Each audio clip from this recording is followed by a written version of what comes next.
hours. Anyway, good afternoon, folks. Welcome to Smudcast number 784. YouTube critics are lying to you. A bad media criticism video essay. Wow. Okay. In case you guys haven't noticed, we have LiteratureDevil on the channel. How's it going, buddy? Doing pretty good. Oh, pretty fun today. Yeah, it's a great, beautiful Monday here in good old TO, but I'm sure other parts of the world are burning in flames because that's just how it is these days.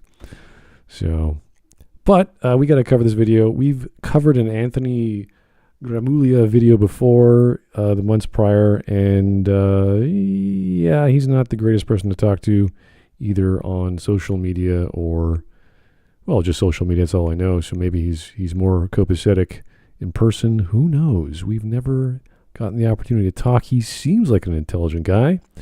If only he could see past his politics, I think we'd have a good time together. But you never know with these people. So, yep.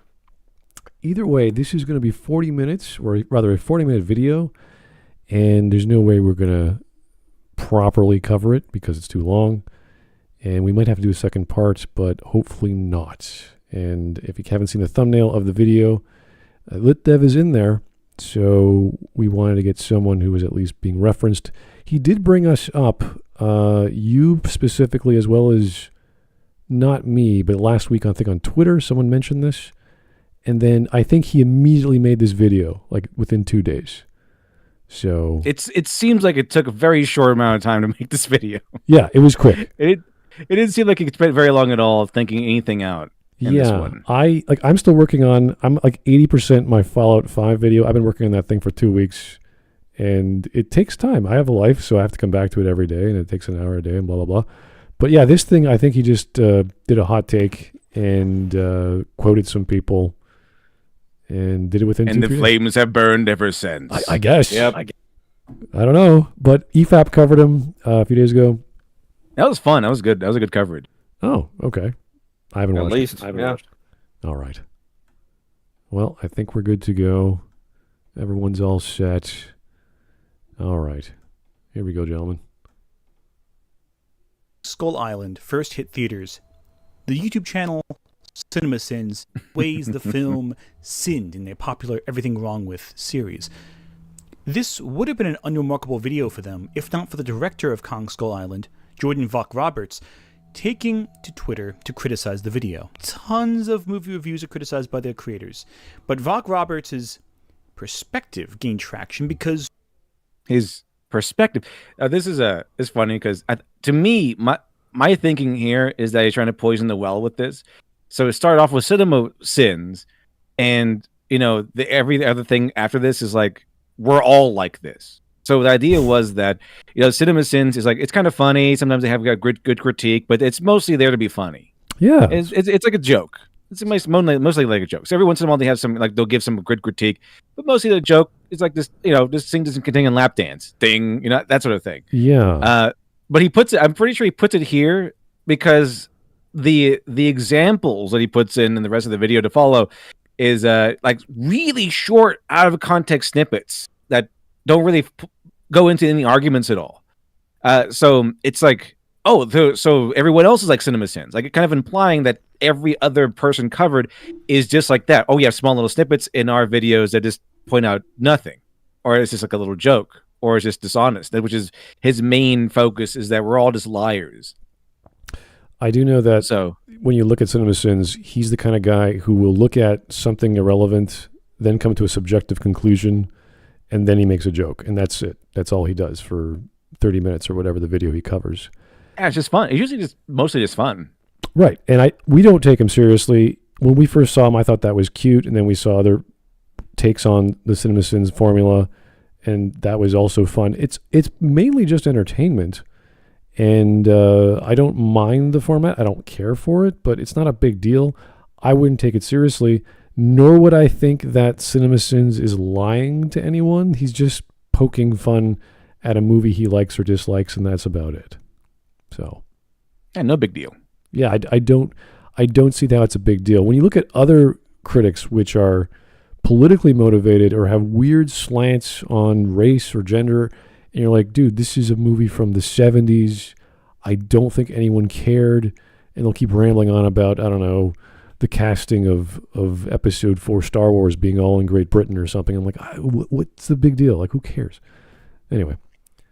Also, one more thing with this.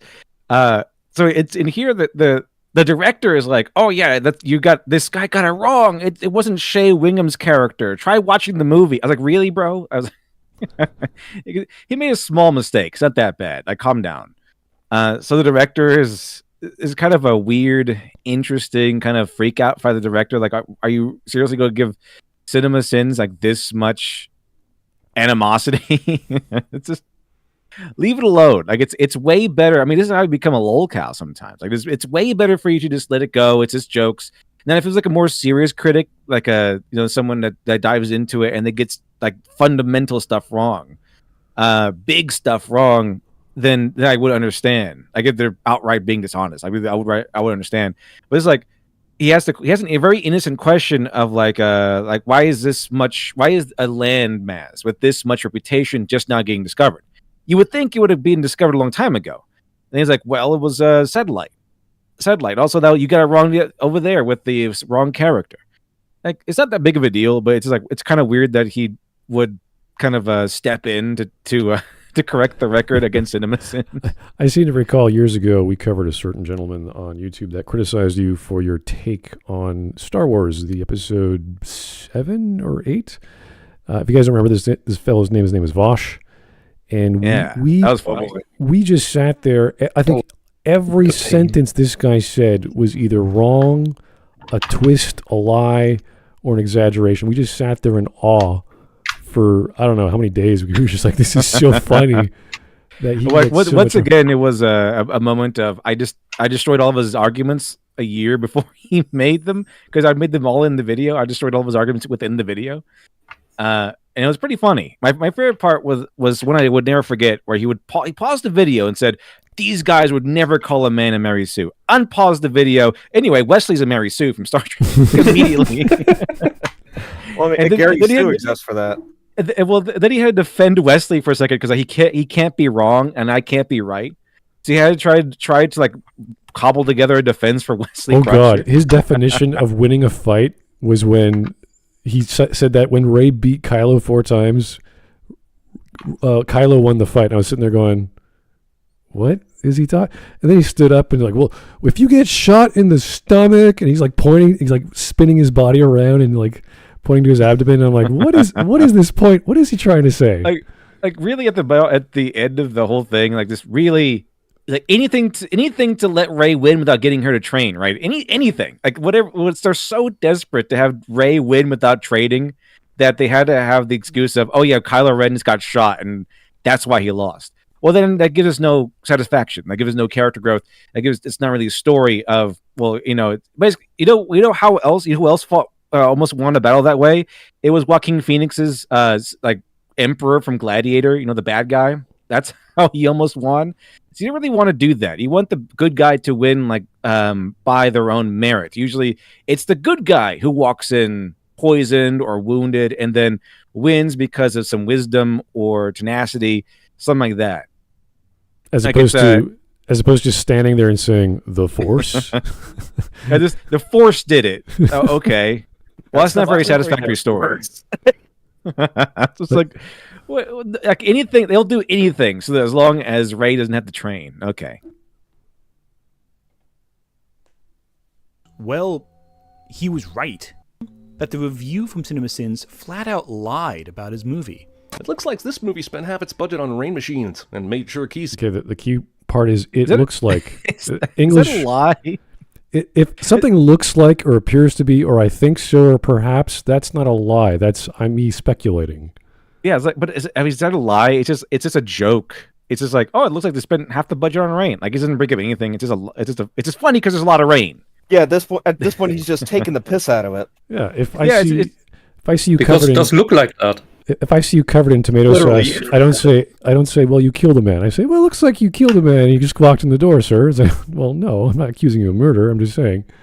It's obviously a joke, and this is kind of important if you're an independent creator, especially if you're independent, is that you need to be able to discern valid critique is. Like if someone's making a joke, like oh yeah, it's just a joke like this. So in usable critique, non-usable critique, like if someone is putting out their say you would do better if it fit their likes and wants. Oh yeah, like he'd be better if he was like this or like this. That's not usable necessarily. What is usable is like, okay, you need to have a good character arc. You need to do this, and then why would he do this? Because it doesn't make sense for his character. You're like, oh yeah, that makes sense. So this is important for you to know. Is like, oh, it's a joke, or that's appreciated critique, but not usable critique.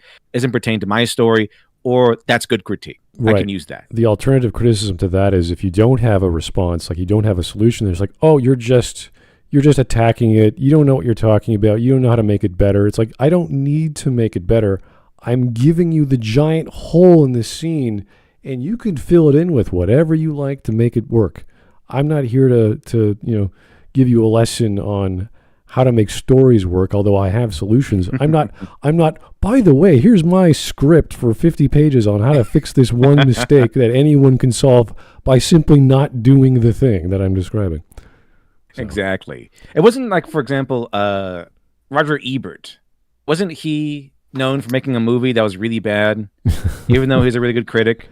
It's like just because you're good, you know the structure, you know what could be wrong with the movie, but it doesn't necessarily mean you can make one. Those are two different skill sets. You could argue, like even when I do my writing, I'll come back to it a year later and say, oh, you know what, this is too complicated. Why didn't I simplify things? Why can I apply the same regiment to criticism that I apply to writing? And you can, because if you watched all the movies and read all the books that you've ever seen and read, you know what not to do. And as soon as you start writing that, you go, wait a second. You either instinctively know it, in the back of your mind is saying, wait a second, something doesn't feel right, or you just keep going. And then you don't bother to think about it later or reread it or give it to an editor, and then you get screwed. So it's this process like anything else. You have your ups and downs. You get tired. You write crap. You get tired. You're building that wall with bricks and mortar, and your hands are just getting sloppy. Like it's the same thing. It doesn't matter what you do. You take your breaks, get a second opinion, etc. So yeah, everyone makes mistakes. Involved, so we couldn't hear the dialogue. Cole's not just happy that the director chose him for the obligatory destruction reflecting off sunglasses shot. Just out of curiosity, if a landmass has this much of a reputation, why is it just now being discovered? As the director summarizes, critics like CinemaSins want to appear smarter than the media they criticize. CinemaSins isn't playing a character. They're just nitpicking movies as themselves. Jeremy even acknowledged this in his Reddit AMA, saying, I've always been a hyper-observant, nitpicking jerk. Everything wrong with is just a manifestation of that. So this is not the first time I've discussed bad media criticism. Well, yeah, they're jokes. It kind of made nitpicking this kind of like a funny comedy bit. That's it. So I think that's they're lying. Yeah, that's like what children do. Like they always ask, why is that thing red? Why is that? It's the same process, the mental capacity. And you could say it's not smart or intelligent, but it's not supposed to be. And this is the problem I had with people criticizing people like Angry Joe or even the Critical Drinker. Yeah, they get things wrong, but they're not supposed to be this hyper-observant, intelligent critic. They're just being the layman and going, look, this is dumb. I think this is stupid because of X, Y, Z. And that's fine. There's nothing wrong with that. It doesn't have to be intelligent when something is wrong. You don't need a super genius in math to know that 2 + 2 is not 5 and explain it to you in a report card. So I don't see how these people are bad at their job. It's when we know the data they've got and the conclusion they come to, like with Critical Drinker recently and the Fallout series, you just didn't get it. And it took, Mahler, like a 2-hour video to explain it to him. It's like, oh, I get it now. I was like, what? Like, what did you not get? You watched the whole show. So, anyway. Media criticism on my channel, and it's not going to be the last time either. Bad media criticism is a term that's thrown around a lot. Dishonest storytelling uses narrative elements in far more petty and biased ways. Taking one's limited perspective and writing it as the entire truth is dishonest. Man, that sound good. I don't see how that was a dig. I think that was pretty accurate. I don't know. I think that's one of the best parts of his video, actually. I actually like that part. Pretty good. By the way, for full context here, since he's had the idea to cut like most of it out, I was covering Ta-Nehisi Coates in that one, and two things from him. One of his quotes, it said, when you're a writer, you need to write the truth as you see it, which is not the truth. It's just your perspective. The truth as you see it is not the truth. It's a warped version of the truth. Okay, if you wanted to have the truth, it would be you write the truth, which is what you're supposed to do as a writer. You write the truth. You're supposed to be doing honest storytelling.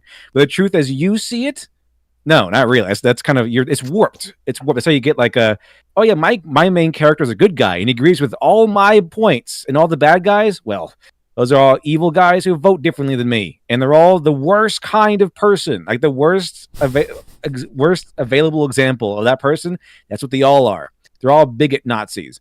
That's how you get the truth according to you, the truth as you see it. That's the truth as you see it, not the truth. And I kind of go into that substantially in that video. Second of all, Ta-Nehisi Coates is the guy that turned Jordan Peterson into Red Skull. He doesn't like it. Hail Lobster. So that's why I chose him as an example. But he doesn't even, not only does he not address that or leave that in, he doesn't even tell you who I'm talking about in that section. So cut out a bunch of context. But my assumption, from what I can gather from this video, is that he used CinemaSins. And if we are familiar with how CinemaSins operates, going then and using me and Shad and Eric July and everything, and using us and putting our videos in small, tiny snippets too. Like, oh, so we're all like that. CinemaSins like, oh, blah, blah, blah, blah, ding, blah, blah, blah, ding. So it's tiny little snippets in the video. And that's kind of what makes up the entire video. So it feels like they're trying to do that. He's trying to do that with all of us, so that we all seem like these nitpicking, dishonest critics there for entertainment and to tear things down needlessly, rather than any sort of in-depth critique. That's what it seems like to me, anyway. Yeah. I had a real-life parallel to that a few days ago about a game that recently came out, and then players came onto the Discord of the developer. And of course, many were shilling like, yeah, what a great game, ooh. And then some were coming on and said, I feel a bit betrayed. Like, your game doesn't seem complete, like it has any mechanics, like it has any care done, because it has less features than the game it copies. It runs worse. And it's the bugs are annoying, but mainly your game just doesn't seem like a release candidate. And the devs and some of the game testers then said, that's misinformation. Of course it's a release candidate, otherwise it wouldn't have been greenlit by EA and Microsoft. But that's a bureaucratic term. That's not when players tell you your game doesn't seem like complete, like it should have been released, then they mean your game doesn't look like a full game. Probably needs more polishing at that point. Or mechanics in the first place, because that particular thing doesn't. All right, let's continue. Let's see. Be the last time either. Bad media criticism a lot. Dishonest storytelling uses narrative elements in far more petty and biased ways. Taking one's limited perspective and writing it as the entire truth is dishonest. Bad media criticism isn't simply just disagreeing with someone. It's not saying something you don't agree with.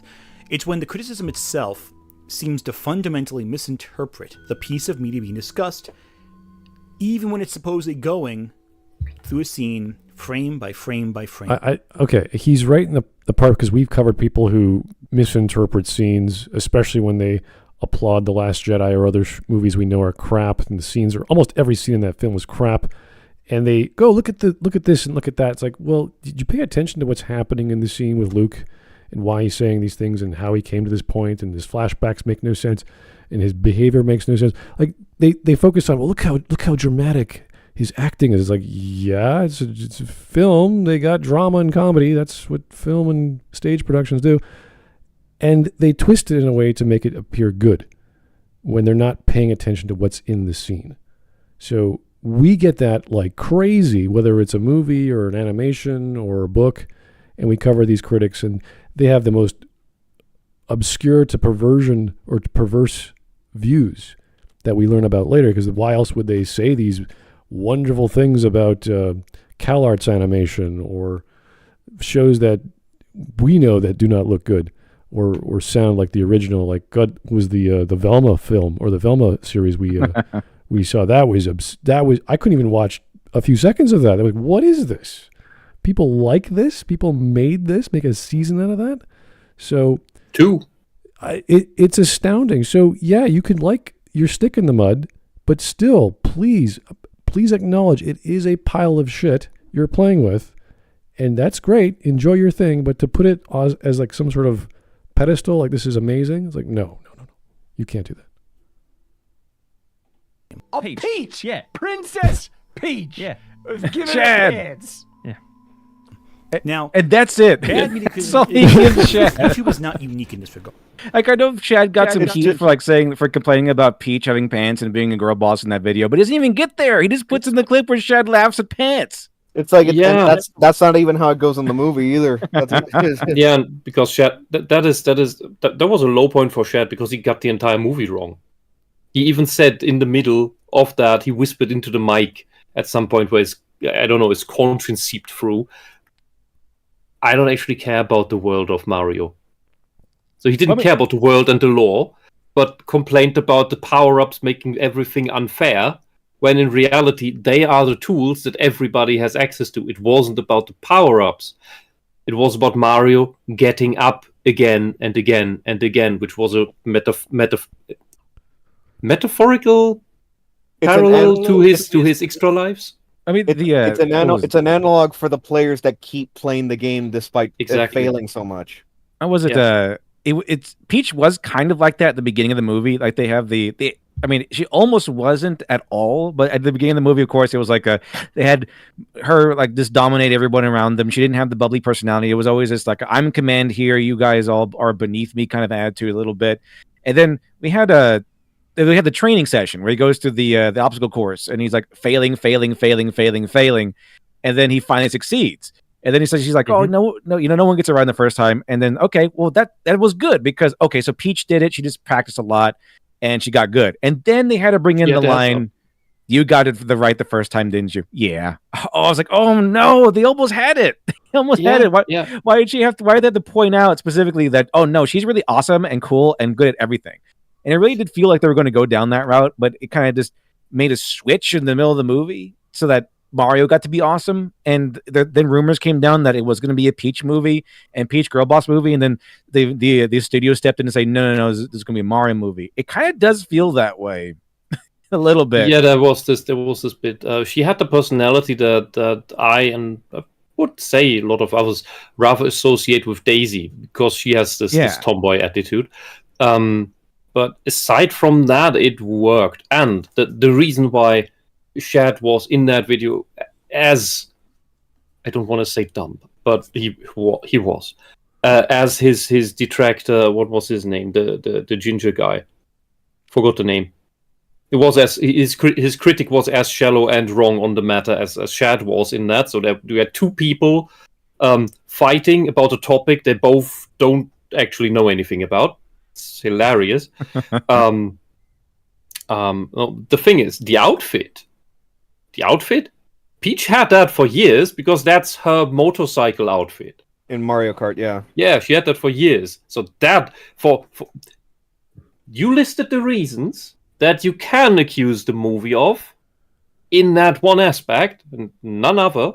Yeah, she got better. But it's not the outfit. The outfit is canon. Yeah, I didn't really so much complain about the outfit. It's just mostly that one moment, but then she got better. And then like Mario got to be awesome, got to be the lead because he is the lead. And she maintained her personality, but then she was nice to Mario. She looked up to him. She depended on him. So it got better. And they became more of a team rather than Mario being dominated by Peach at every instance, which is what you would get in a normal girl boss story. I would have been fine had they done it as she has the bubbly personality outward, but that it's really just an act. Yeah, like it's and that she switches back into that for the toads. Like she's pulling a Hamlet. Like she's pretending to be insane. But actually, like I was gonna say, the whole thing with Peach acting more like Daisy, I had no issue with because The 95 Mortal Kombat movie did the same with Liu Kang, where he acts more like Kung Lao. So that's nothing new for game adaptations, at least some of the time. But where I did like it, where I think it did work and was written smart, was at the wedding with Bowser, where Peach had gotten a special flower, a power-up flower from Toad, and it was not even clear whether that was Toad's idea or hers. It was not said out loud, but it was a plan to turn things around that worked to a degree but wasn't enough. It needed Mario to tip the scales. Yeah, it really felt like it was Toad's idea, but yeah, we need the important part is in the Mario movie, either. Mario needs to be the hero. In the Mario movie, Mario needs to be the hero. I know, like, oh, well, you can't like you don't want women to be powerful. In a movie about a woman, yeah, she can be the hero. But this is Mario movie. This is a Super Mario movie. He needs to be the hero. He needs to be the one doing things, or else why is he even here? So, but the real hero, the real hero in the end was Luigi, and that falls wonderfully into his character. Yeah, because he's the bigger coward. So he has more to overcome. Yeah, that was the Luigi's Mansion influence seeping in. Yeah. Mario's usually like the traditional hero. The bold, Luigi's more the underdog. Yeah. Oh yeah, chat said it was Jack Saint. Yeah, that was Chat's detractor. I was thinking about what ginger are we talking about? Yeah, I forgot all about Jack Saint. Narrows it down. Yeah. The reason I made the jump to YouTube, wanting to distance myself from several hot takes in media publishing designed to draw hate clicks. And if I'm good job. Oh, who is he referring to prior to YouTube? Does anyone know who this guy is? Well, he writes for CBR, so maybe I assume CBR. He used to, yeah. So I assume that. So yeah. That's pretty funny. He's had some really bad takes on CBR. Because the whole thing, like the CBR article he wrote on Just Some Guy when it came to like Spider-Man's sexuality, that is going to come up here. Yeah. I mean, if everyone keeps saying he has bad takes, has he ever had a good take? I've never seen him have a good take before. We haven't covered him more than once, and even in the comments section, if you start accusing people of pushing goalposts when I know exactly what that means, and I'm staying on topic and I'm trying to explain things. I'm trying, like, he didn't even know what an allegory was. I'm like, okay, do I have to use semantics? I don't want to do that. So I'm starting to use definitions, because he was using the legacy virus to compare it to HIV. And he says, well, the creators used HIV as direct influence, therefore it's an allegory. I'm like, okay, maybe, but who cares what it came from? Like, it doesn't really matter. No one's saying the legacy virus is HIV in how it was treated, how we treat gays, how it's forced upon people in the Marvel universe. Like, it's its own creation. And I was like, okay, what's your point then? What's the whole point of this usage of the word allegory as opposed to metaphor? And I'm like, this is devolving into semantics. And once you do that, you're like, okay, we're no longer talking about what you're trying to refer to or what you originally said. You're just saying it's an allegory because that's the word you use to defend yourself. You're like, okay, and so I do not like conversations like that. And there were plenty of people in that comment thread, like, defending and attacking and all that jazz. So I guess he just walked away from that, and he's back again. I'm going to draw criticism. It's going to be because I said something ridiculous. I don't want to be associated with someone else's bad media takes. I want to be associated with my own. That's weird. All right, so we have his full permission to mock everything. And analyze everything he says. Fantastic. Think about it. I wrote an article on some website and I referenced another writer, and I'm like, whoa, I don't want to be known for the other guy's words. Let me go to YouTube and do my own thing. I'm like, what? Sure. All right, so then therefore he's not going to make any references at all. Just to himself. Bring in like for example, bringing in a director that criticized CinemaSins or something. Well, that's another guy's words, not my words. So apparently Gramuglia was uber triggered by the most 3 devastating sentences he's ever heard. Peter Parker isn't gay. There's 60 plus years of comics proving this. Stop ruining characters by playing politics. So, like a typical precious snowflake, Anthony penned a 1,400 word rant just to call me a homophobe.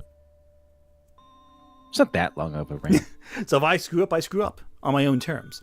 However, there's a danger to YouTube. Even though it's the independent channel and you're not being linked to a greater company or organization, bad media takes take up a lot of attention, they draw a lot of clicks, they draw a lot of anger, and some channels feed on that rage. They feed on the anger drawn by a certain audience, and that draws more attention. And the algorithm rewards bad takes and bad... It's pretty rare to get critics to be millions of views. I haven't seen...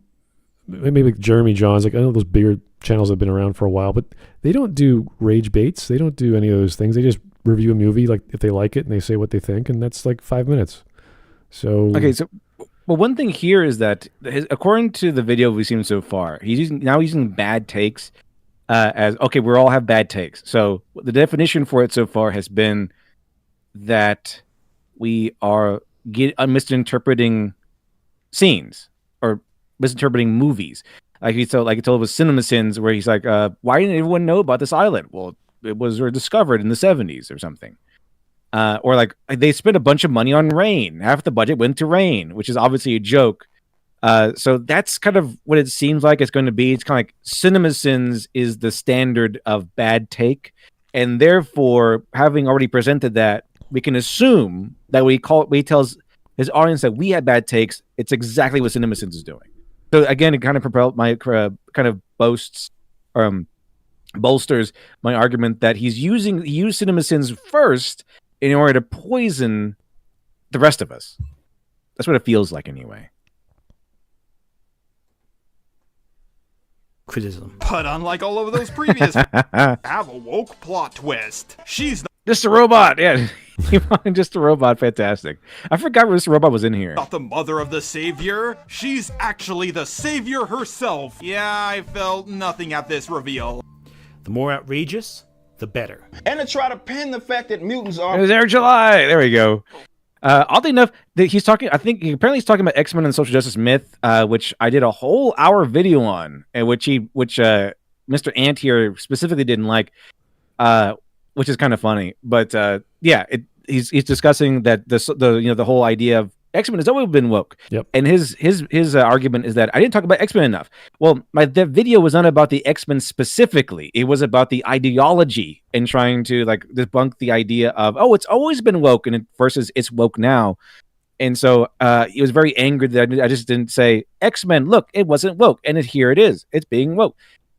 I guess he was angry that I went into the ideology, going, putting in quotes, looking into things that were like, what does it mean to be woke? Like, what does it look like in practice? What does a woke story look like in practice? So I did all that. He didn't like that. He just wanted me to talk about X-Men and say woke, so I can be easier to debunk, I guess. He was very annoyed by that video. Yeah, that's the video we covered, and he mentioned things like Mystique and the baby in Destiny, because she changed her gender, and Iceman being Iceman wasn't brainwashed. He was always gay. I was like, I don't know. Yeah, that was a big one. I didn't even mention Iceman because I know that was. I don't think I mentioned Iceman because I know that was one that's been taken a lot. I think I mentioned like more of the like recent stuff, or I tried to look for more definitive, clear examples of what I was talking about, and that one wasn't exactly clear. I don't think.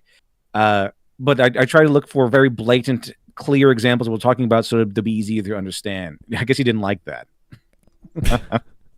All right, we got a super chat from Mr. JJJ Manis. Thank you, sir. Ant has never had a good take and has blocked everyone, including me, for pointing out. Heck, one of his articles was about how Sailor Moon could beat Dragon Ball Z's Son Goku. Yes, really. It depends on what version of Sailor Moon. It really depends. None of them can take him. But she has magical love beam. She has the original. She can't even fight Kid Goku.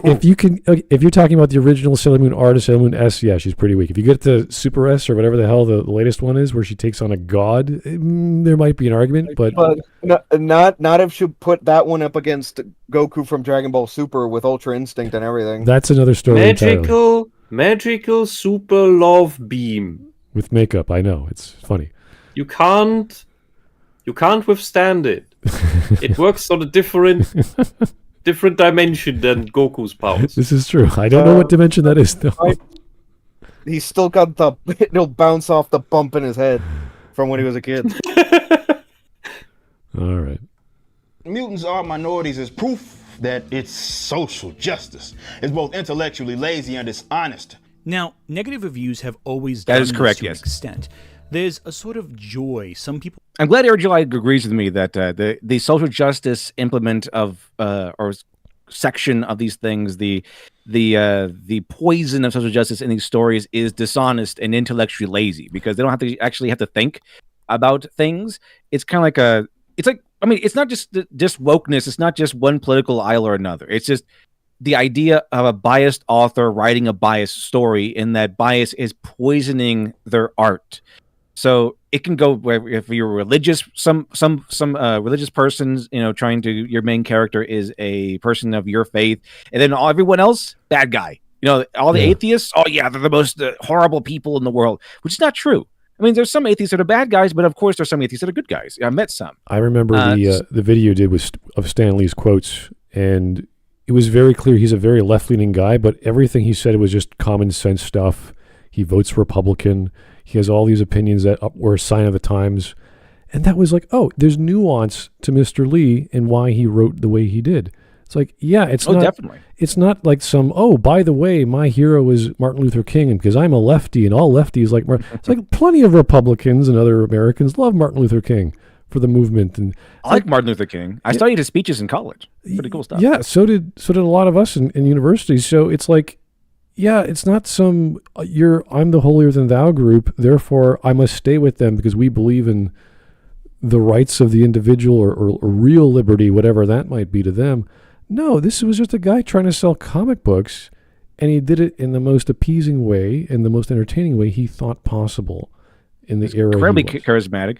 I think he had the idea of I forgot which one it was, but he had some takes on Vietnam where it's just like he opposed the war but supported patriotism, something like that. So and he had like some really interesting takes that would be very, very like Nazi today. Like, they'll call him a Nazi for it. So he was I would call him more of a centrist. I think I called him more a centrist in that video, especially today. And then he had some other people talk about it, talk about Stan Lee, where like, no, he's not a leftist, or he's not conservative either. He's kind of in the middle. That I had two people say that. One person who was like normal, and then a person who actually went woke, very woke, and tried to attack Stan Lee with these accusations. So I got it from several points, like at least 2 points from different points of view from very different parts of the political spectrum, like more neutral versus more lefty, trying to take him down. So it wasn't just one perspective. It wasn't just my opinion. I backed it up with writers who said the same thing. So unless he but for some reason the argument against these claims is nuh-uh. And that's it. Here's a donation on the topic. Thank you for actually a donation on topic by Mr. Nick Gurr. Correct take. Sabretooth is the best X-Men villain because he doesn't have a crybaby woe is me backstory. He's just a sadistic psychopath who likes hurting people. Also, has anybody else noticed this man sounds like Elmer Fudd? I'm hunting Elmer Fudd. Elmer Fudd. He sounds like a Jewish guy from New York. I don't know. I'll keep an ear out. See if I hear some Elmer Fuddisms in there. Okay. Like they're better than the movie, that they've beaten the movie, that they've outsmarted it. Beat the movie? This isn't new. Oh, I'd never heard that part before. Okay, so yeah, I'm gonna do that. My next video is gonna be like, I have the movie defeated. Yeah, when we criticize films, guys, we want to make meaning. We want to provide meaning that you might have lost or that isn't there, that you say, oh, that's a hole. If only they filled it in with something, I would get something out of it as aside from sensationalism or explosions or whatever the case may be. So when you criticize something, always keep in mind you want it to be better. There's some meaning to be found that you haven't discovered because the movie is unclear or the story is not written well or whatever the case may be. And if it is written well, the critic will go, oh, yeah, this is exactly the way it should be. Does it count as outsmarting the movie when the movie is dumb and you win by default? I would technically say yes, because yes, a lot of films and books are dumb, and you gotta, oh, this sucks, or this chapter sucks, or this character is weird and not acting the way they should, or whatever the whole may be. So, yeah, happens a lot. But isn't outsmarting an active action? There's plenty of audiences members that are more intelligent than the author, not because the writing is bare bones stupid, or science fiction, you have to have like a PhD to understand the science fiction. It's just because they don't know how to write. And the average moviegoer would go, well, this is not good pacing because it's taking 20 minutes to get to a plot point. So that leads us to passive outsmarting that you then get accused of being snobbish for being. It depends, because the story could be a murder mystery, and if it's I was going to think of like an American, but there's lots of British authors as well, even in the 60s and 70s, who designed children's murder mysteries, like kids' stories. But an adult could read them and go, okay, I know what's going to happen, or I get it. So that's fair, because the puzzle is part of the fun, and it doesn't have to be a 20-piece puzzle. It could just be a 4-piece puzzle. I was more talking about things like TLJ. Oh God, no! Intelligence. Ryan Johnson, come on. Do I outsmart the movie by existing? By watching and breathing? Yes, you do. Oxygen. Oh my God, I'm a living being. I'm smarter than everyone else in this room. Yeah. Best reviews are the ones where he tears into a film. I hated this movie. Hated this movie.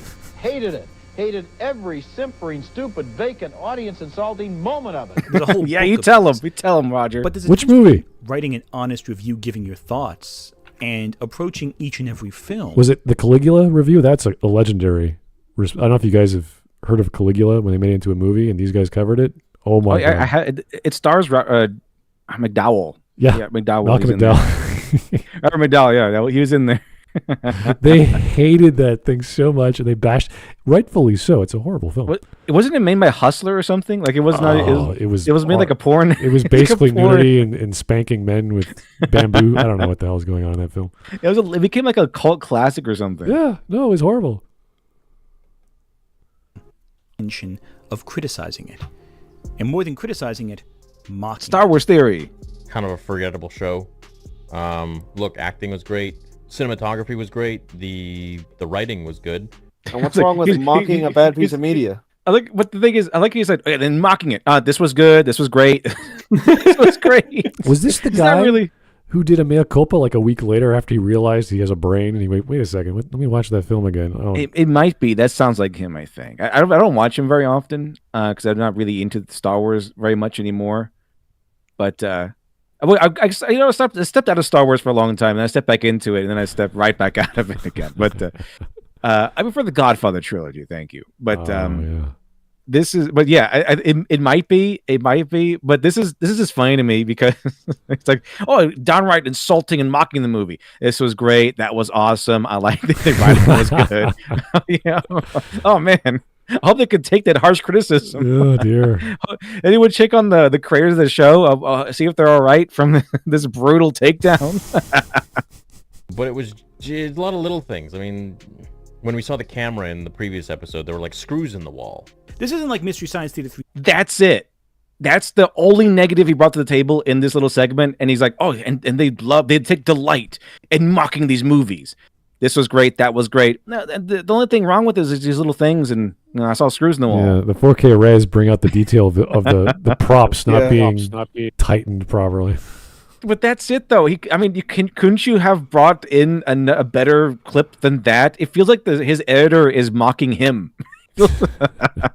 Look at the editor is like, this guy sucks, and just like he made enemies with the editor or something. That's what it feels like. Why would the editor do this?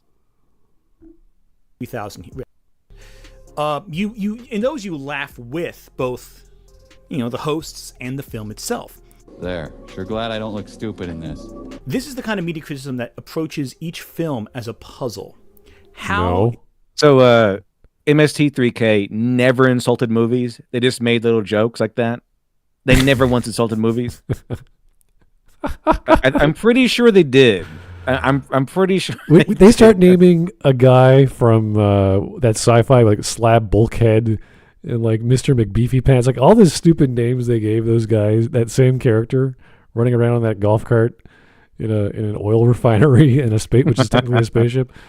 They were mocking the film for its low production quality. In case you haven't figured that out, and the bad. Well, a lot of people like Mahler's videos. A lot of people like Critical Drinker's videos. They're probably laughing along right with him and stuff like that. So, what's the difference actually? I think the difference is he doesn't like these people, but he does like MST3K. It feels like that's the case. I don't like you, therefore whatever you're doing is wrong. But if I do like you, whatever you're doing is pretty much on point and correct. Yeah, and you got to realize that they created the formula that the rest of us are following, and I don't know whether they had proper copyright freedom to do so at the time, because those films were obscure and no one knew what they were anyway, and I don't think anyone alive, directors or producers, would care. They're like, oh wow, there's my film, someone's reviewing it. They wouldn't like, I gotta get royalties from that, that's illegal. It's like, no one give a shit in the 80s and 90s. Yeah, they'd just be happy from the fact that the movies are getting more attention. That's about it. Yeah, I would. It'd be pretty fun. Yeah. I got 2 super chats, one from Keyframe. Hey, how's it going?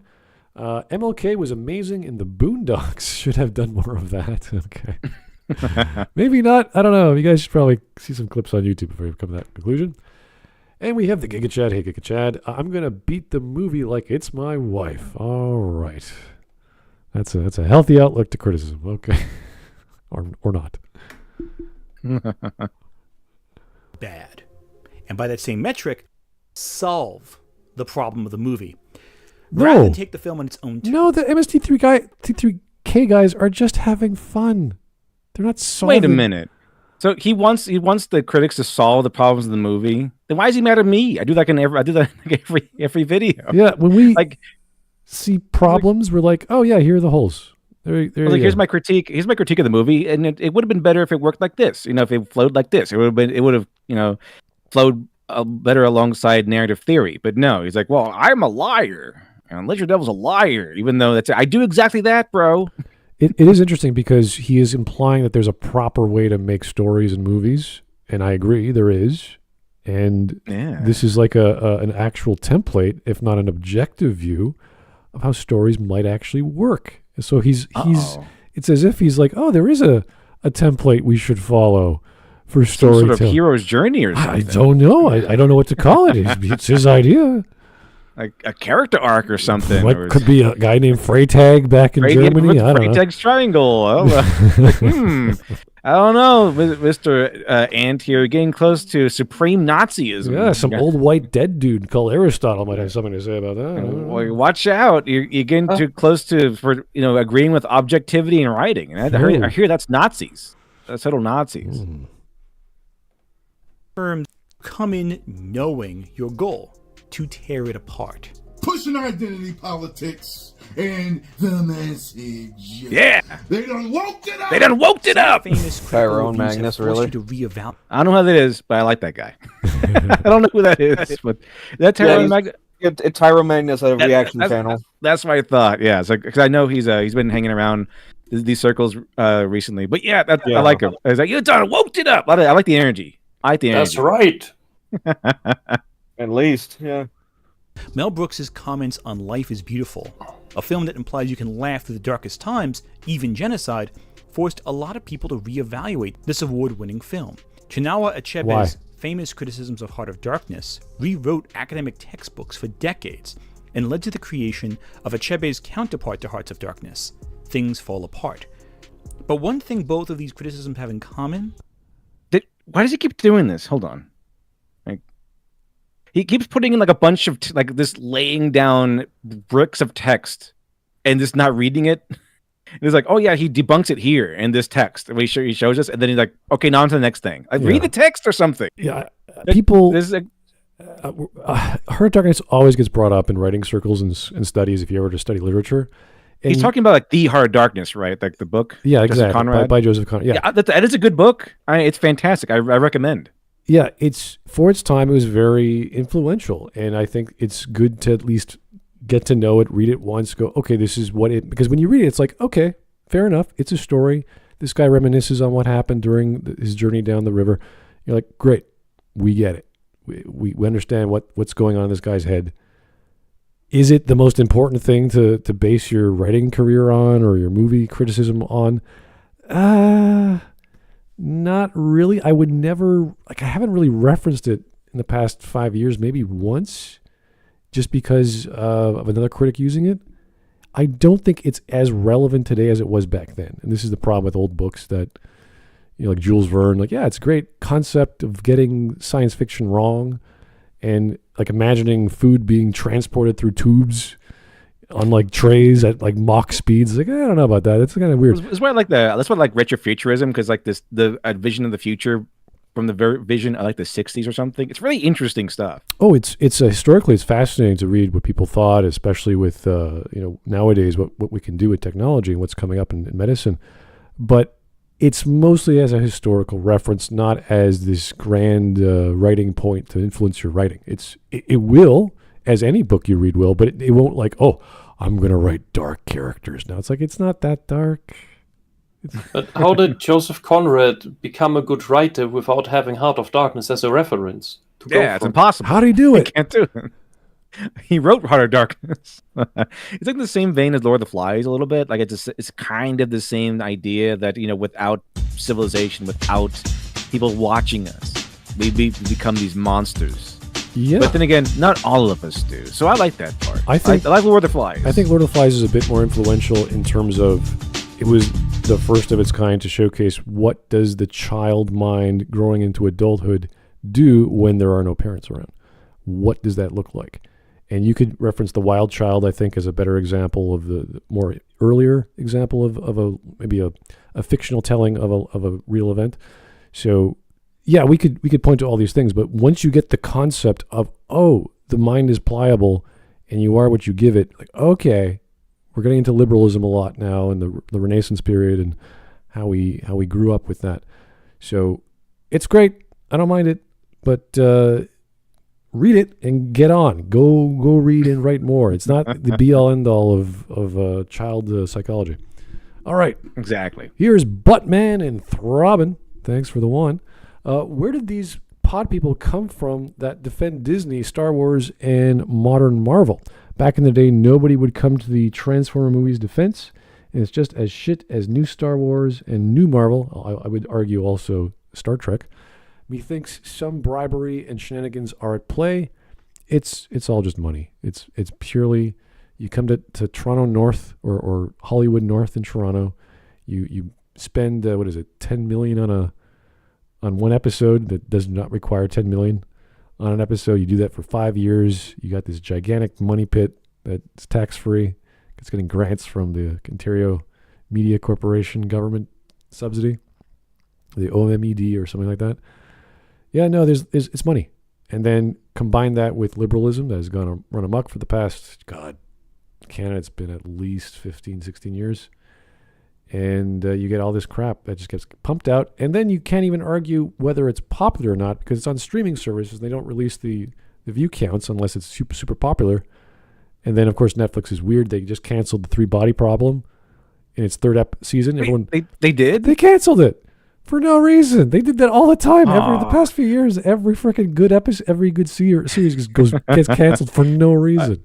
I know the backstory of that. It's awful. I can't believe it. They canceled it. People died over that show.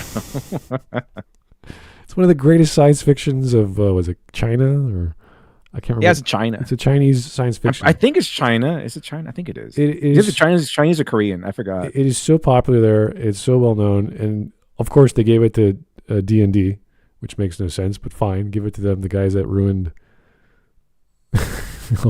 Everything they touch apparently. Yeah, maybe that's why it got destroyed. The Game of Thrones guys. Yeah, right. They gave it to those guys, and the guys that ruined Game of Thrones, and then went out so that they can go off and do Star Wars or something or whatever, and then they're like, oh wow, you really messed up. So how about no Star Wars? Yeah, so quality is a big argument or a big issue when we have a streaming environment and we don't know who's paying for what, how the money works, what the view counts are, and of course, don't even listen to Rotten Tomatoes. You can't even forget about that website. So yeah, they don't want the bigots to win, so they kind of change the They change all the scores. Oh dear. All right. Anyway, we're only 5 minutes and a half in, but we're having such a good time. We might continue tomorrow. This is great. Themes and ideas of the work. When referencing specifics, it's in order to bolster the argument that the themes. Okay, we're going to the themes here. Prepare for themes. Warning. Prepare for themes. Here we go. He's gonna go to the super chat there. Oh, thank you. This is from Frog Jupiter. Hey, how's it going, sir? Just got here. Anthony Gramuglia sounds a lot like Antonio Gramsci. Coincidence? I think not. Also, he has consumer essayist physiognomy. His face looks like a grin. He does. He has the consumer mentality a little bit. All right. Consumer essayist. That. Yeah, if he's talking about the themes of Heart of Darkness, I mean, you could argue the stuff about imperialism because it has to do with the military, but it's mostly about gray morality and whether the guy's going crazy or not. Everything else, again, sign of the times, racism, slavery, etc. The horror. It's not the darkest story in the world, is what I'm trying to say, guys. It's influential. Not really. No, it's not. It is dark, but it's not the darkest story. No, it's not. Like, I think Lord of the Flies is darker, honestly. That's what I'm saying. Like Lord of the Flies is kind of like I prefer that one better. I think it's a better example of what the idea of that story is. I think Lord of the Flies is a much darker and visceral example. It's scarier because it involves children, and they're talking about slaughtering pigs. Like they're slaughtering their friends. They're joyous about it. It's insane. And these are really like, they're English. They're like, there's the peak of civilization. Right. I think they're like a choir group for like a church, I think, too. So that there's that on top of that. It is almost cult-like mentality in a murderous tribal way, and they wear the masks and the blood. It's just, holy crap, this is really like scary, as opposed to Mr. What's-his-face going down the Mississippi and reminiscing about what happened in his past, and you're like, okay, that's pretty deep, man. I guess the end. Okay. If only it had Heart of Darkness to inspire it. Patrick Willems made a video a while back on plot holes that garnered a lot of negativity at the time, mainly from people who argued that holes in logic and plot were essential to criticize. You had to focus on them. Yeah. Does this guy know what plot is? Anyone? Okay, there's lots of definitions of literary terms that people either don't understand or make up in their mind and think that's the be-all, end-all, okay? I've always said plot is a story with meaning, with motivation. You could say it's the logical flow of causation, meaning A goes into B and goes into C, and we know why, because the character wants a thing, so he's going to go get the thing, and then he has a hurdle he has to overcome, and it just keeps going until he gets to the thing, so that it makes sense. And whether that's like Memento, you watch it backwards, or in other, chapter 5 becomes first, and then chapter 7 comes next, it doesn't matter. Causation, so long as the causation makes sense, and you know why things are happening, that's your plot. So the E.M. Forster definition, the king died and the queen died, that's a story. The king died and the queen died out of whatever, give her a reason, that's a plot.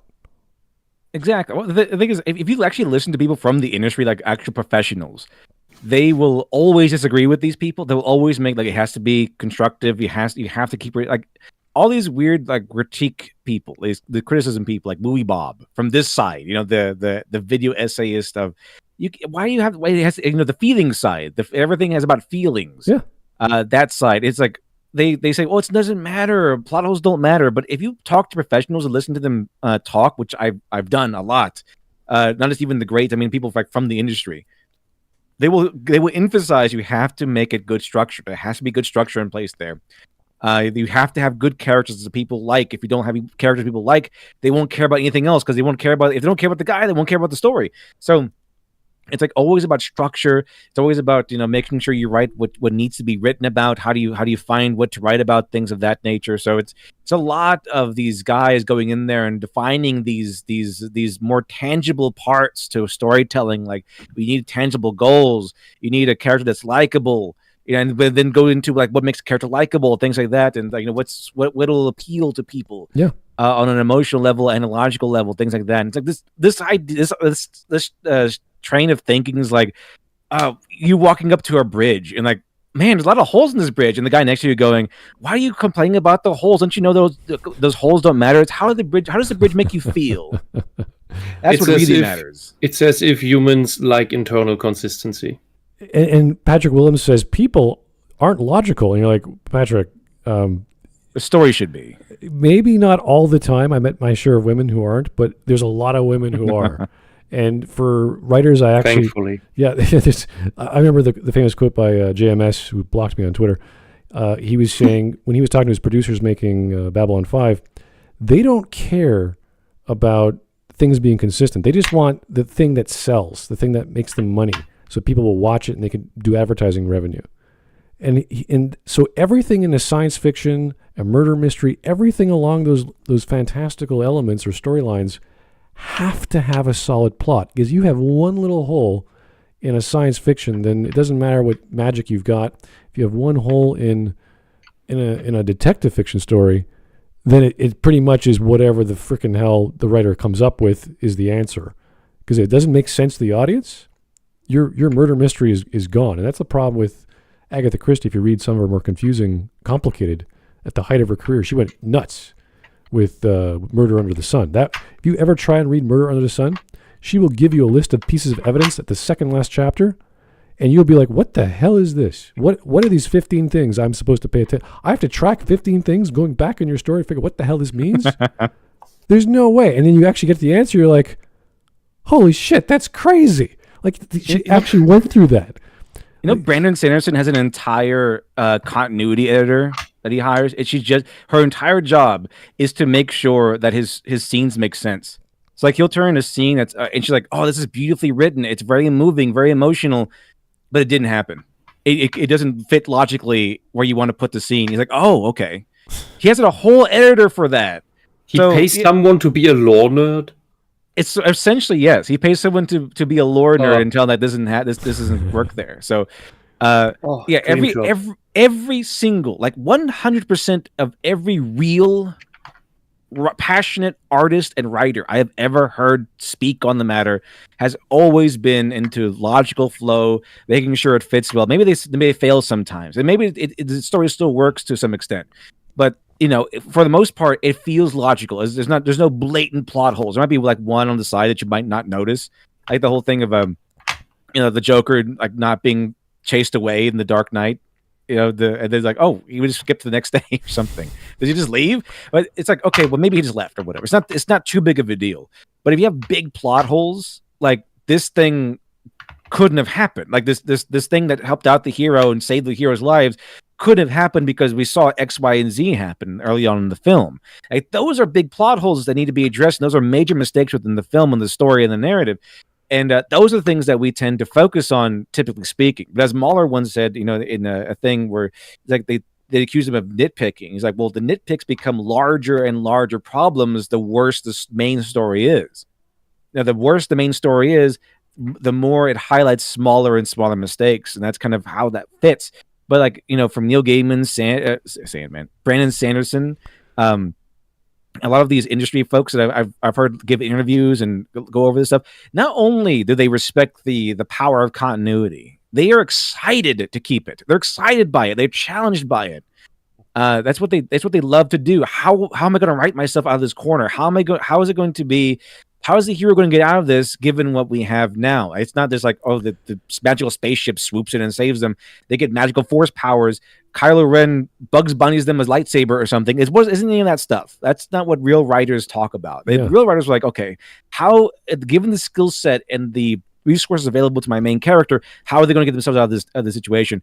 And boom, there you go. They love this stuff. They love it, and furthermore, a lot of these real artists and writers, they love doing research. They love going into the stuff so that things can make sense.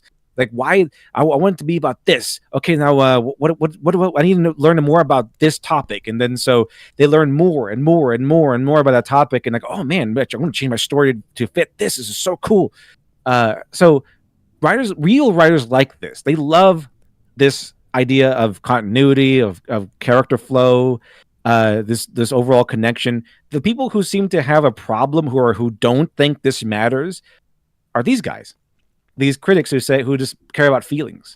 It's not real artists. Because when you look at stories that have consistent worlds, that have world building, and I always bring up Mass Effect just because I know it, the Mass Effect explains why the universe is the way it is, and it ties into the main overarching plot of saving the galaxy. So that one little magical technology that they've discovered is fit into every aspect of all the characters, all the species, all the times that have come before.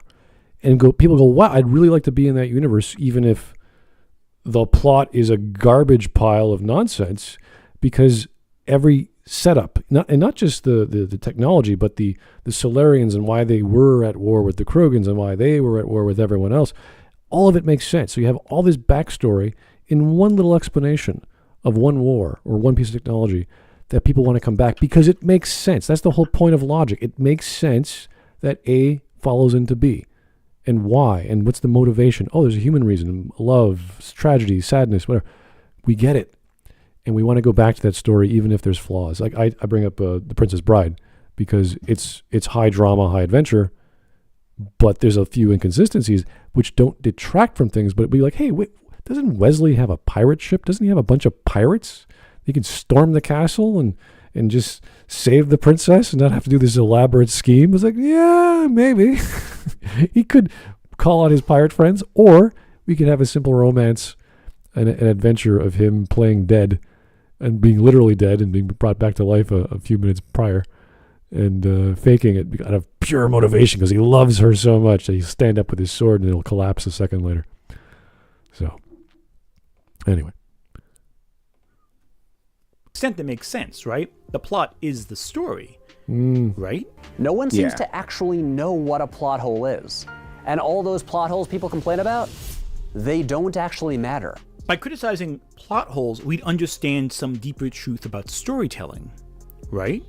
A plot hole is a point in which a story breaks a previously established rule about its own universe. So here's what are not plot holes.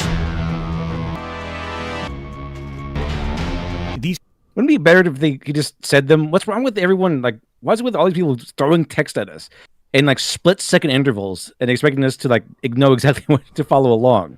Yeah, I would say if there's important, read them to them. One, they think it's funny. Two, they think we should educate ourselves.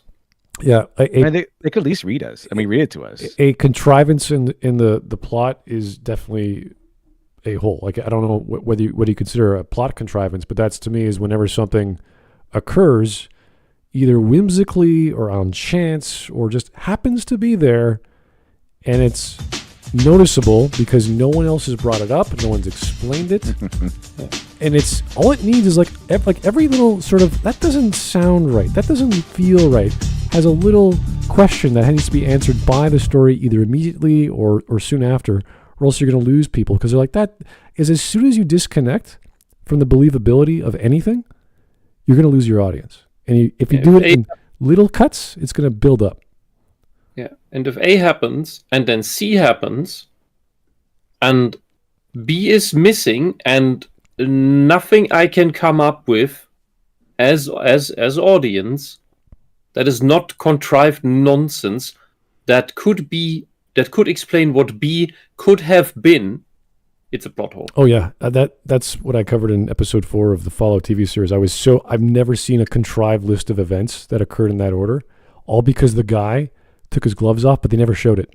In one scene, he has his gloves on, and then a second later they're off, and you're like, oh, so he can get his finger bitten off, so he can cut off her finger, so he could trade her into this drug mart store manufacturer, so she can get her finger reattached because she's now no longer perfect female. So she has to get that reattached, so then she can get her organs removed, so she can kick away the blade saw that doesn't remove her organs and magically cut off the restraints that are attached to her Pip-Boy, because the Pip-Boy is now indestructible. The blade cuts through her restraints. She could shock Mr. Handy with the the paddles, which that's not how defibrillator works, but fine, it's a goofy show. So she could somehow reprogram Mr. Handy and get his gravity back So it's just like this series of events that just make no sense if the guy never took his gloves off for no reason. So yes, these things happen in stories all the time, and they're bad. Anyway. Critics seem to believe that by understanding the technical flow of a plot, that you'll understand all the components of storytelling. No one's saying that. No, it's like those are like not all of it. It's fundamentals. These are like the fundamentals. That's like saying if I understand how a train track is pressed, I know exactly how a locomotive works.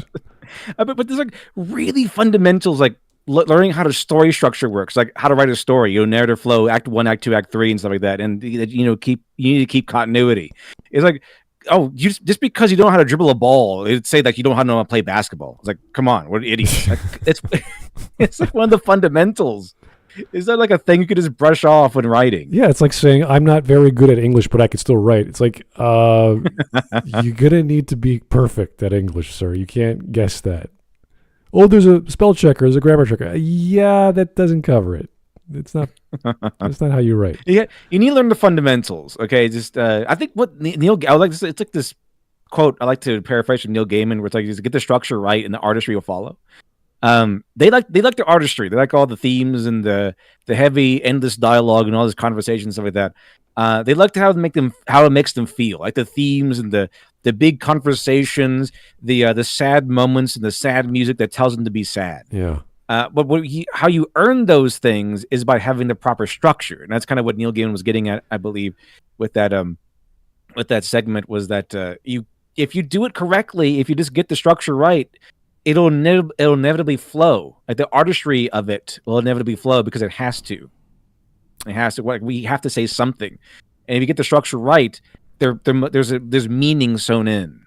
Yeah, I think this guy is attacking these critics who believe, like, I believe in plot so strongly, but I don't say it's everything that is story. Like, the story is everything. So no, the plot is the backbone, but there's no meat. There's no organs. There's no feeling. It's just the structure that everything else hangs off. And if you don't have a solid backbone, everything just sort of flops about in this machine you've created called a story. The entire thing falls. You don't have a good foundation for a building, the building falls down. Yeah, that's kind of what happens when you have a bunch of plot holes in that foundation. This straw man he's inventing, like, well, we just care about plot. It's like, we care about plot first, and then from there we build up and see, okay, what's the theme? What are the characters? What's their goals, etc. So I don't know why he's reducing these critics, whoever he's referring to. I don't know who exactly he's referring to. He's just saying, oh, if you know plot, that's everything. It's like, no. My question would be, and it is usually unanswered by these videos, what would real criticism look like? Oh, Patrick Willems. Exactly. Don't care about plot, guys. It's like, how does it make you feel? Yeah, the thing is, these people want people to never criticize anything because they don't explain how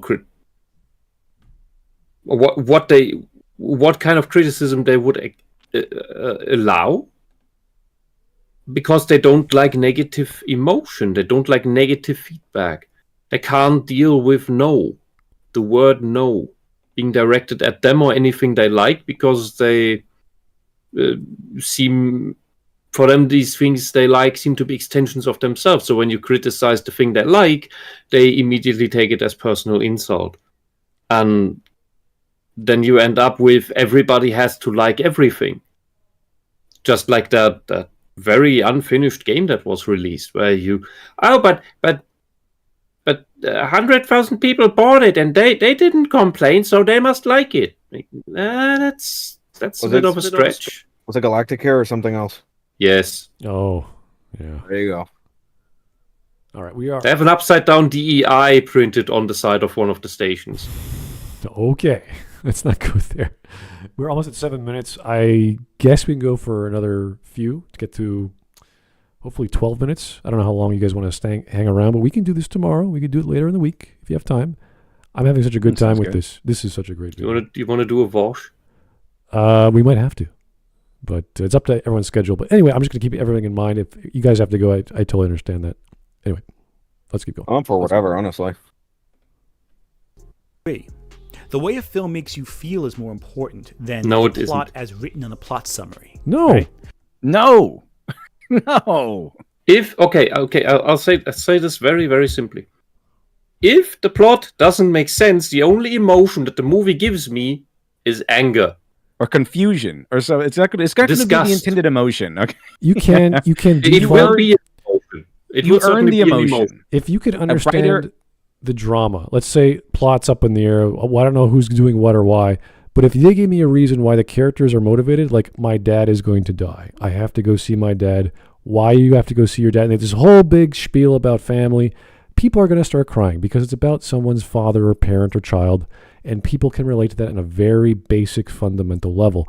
And you go, oh, that's drama. Yes, it is. That is one element of storytelling that is very simple to do because everyone has a story to tell about their family or their dog or the thing they like. And it's authentic. We get it. But if you don't draw the logical connection to getting to the hospital and caring about your dad and then show a flashback of why you care about your dad, guess what? That's also plot. So the time when it matters is when you feel something, is when things make sense, which is plot.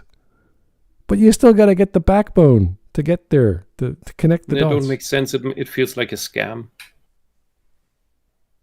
This is like he's missing the thing that food has to do is taste good. It's like, yeah, how do you make it taste good? Do you know how salt and sugar work? Like what basic I just forgot ingredients. I forgot that people actually believe this. Still, it's like, oh, it's emotion. How does it make you feel?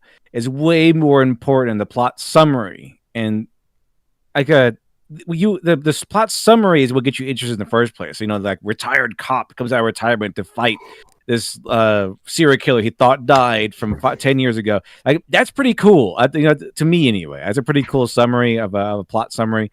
And then later on, you get how it makes you feel is something you remember.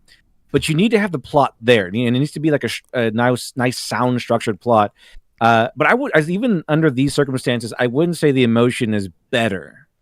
It's way more important than the plot itself. Yeah, I think it kind of go hand in hand. I think, yeah, exactly what Whisp was saying, that it's connected. If you do not have a solid plot, if you don't have a reason why you should care about these characters, even in a dramatic scene, you're going to be like, I do not care about these characters because there is no drama. They did not set it up right. I don't know how we got to point C from point A. It doesn't make sense. You have to have it make. And if all of it is I miss my mom, I want to go see her. It's been so long. We have unfinished business. And it's like, great, that's a setup. I can go with that. And then she struggles to go see her mom or whoever. And you're like, oh, I hope she sees her mom. I hope she can get out of traffic. I hope she doesn't get into, oh, she's in the hospital. Oh my God. Oh, her mom's in the hospital. She got an ambulance. She's going to get there faster. And then all these other complications and all these serendipitous scenarios. Great. What happens? How did the ambulance cut through all that traffic? How did all these logical things that need to make sense for us to believe the drama, unless an angel did it and snapped their fingers and boom, we're watching a Hallmark Channel movie and nothing makes sense. It's like, oh, she's with her mommy and then her mom dies. Oh, it's so sad. It's so dramatic. You're like, okay, it's a Hallmark film. It's not supposed to make too much sense. An angel did it. Okay, great. Components to a film and its story than just the plot. That is the written events as they occur. A lot more happens beyond the plot. I agree. Yes, the emotion's more important, but a lot more because a lot more happens beyond the plot. But that doesn't make it more important. It's just more. The idea is that a movie is more than a plot. Yes, this is correct. It's like the plot is the first thing you have to get right because otherwise it wouldn't make any sense. Yeah. And then we can go into the other layers here. Yeah, the plot is the skeletal system of the body, and the emotions are all the muscles and circulatory systems, and you can go other analogies if you like. But yeah, you need that solid base for things to work.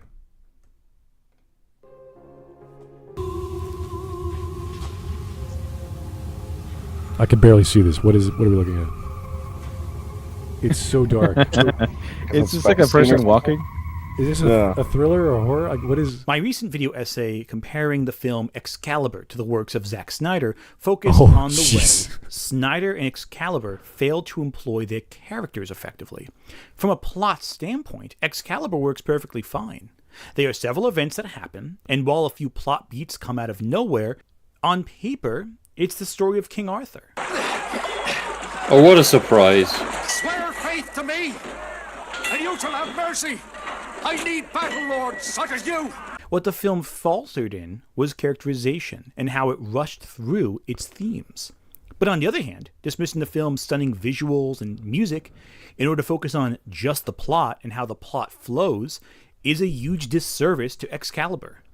The plot is easy to talk about. You don't need to study cinematography to get it. It's also the easiest thing to lie about, because frankly, most people do not follow every component of the plot as it unfolds before them. Okay, if you guys have ever watched that old film, it's not easy. It's different. It's more of a cult classic maybe, but it's not a great film. It's hard to follow. There's this weird dragon mist bullshit. And I don't know. Again, it's from the 70s, or I think it's from the 70s. It's not for everyone. It's kind of like when you watch the first Dune film. You're like, this is weird. Things are rushed. What's with this lady talking for 10 minutes at the start of the film about 10,000 years in the future? We've got this Arrakis planet thing going. Like, it's hard. The translation from book to movie did not work very well. And that telling of the King Arthur myth was not very... it wasn't very good, let's just say that. But I would have to actually rewatch it to see what the hell the plot is all about. Exactly. Like the Lynch movie or the new ones? The Lynch film, I mean, the fact that it even got it created was crazy. But if you try to make sense of it, it's like this, it's so, like, it's, they're missing things. Because there's so much that just skips and you're like, oh, now we're in the desert with his mom. And it's like, whoa, I guess they're accepted by the Fremen now. And, they were in that weird storm and then, oh, they're fine. It's like, what? Then you watch the new one. The new one's crazy. They're freaking 5,000 miles in the air. The next scene, they're 30 feet off the ground. You're like, what the hell? That's why I like the new one. It's a lot of fun. I found it a lot of fun. Well, it's great. I loved it. It just, the things that really like they mention things like, we are 5,000. Like, they went through this storm, right? And their ornithopter's wings are getting destroyed, so it can't fly. And then magically it's like 30 feet from the ground. They're gliding. I'm like, how did they get from in the he's the chosen one, Smud. Look, the stratosphere all the way to he's the chosen one. Okay. Oh my God, stop asking reasonable questions about the plot, Smud. It's about how you feel. Okay. For the sake of consider Blade Runner. Okay. One of the essential sci-fi films of the 80s. The film is on paper about a police officer, Deckard, a Blade Runner, hunting down rogue androids, known as replicants, from space. He finds them, exterminates them, and then runs away with a woman he is infatuated with who also happens to be a replicant. On paper, this sounds unremarkable, cliché almost. So much of this story is told, however, through subtle means outside of the main plot. For one, Deckard always looks miserable. So you're telling me execution matters? Like, it's not all about the themes or something? Well, it's about how the story's told or something? Interesting. He's arguing from a false pretense that plot is everything. No one has said this. It is the backbone of everything, and then from there you build whatever world you want to build.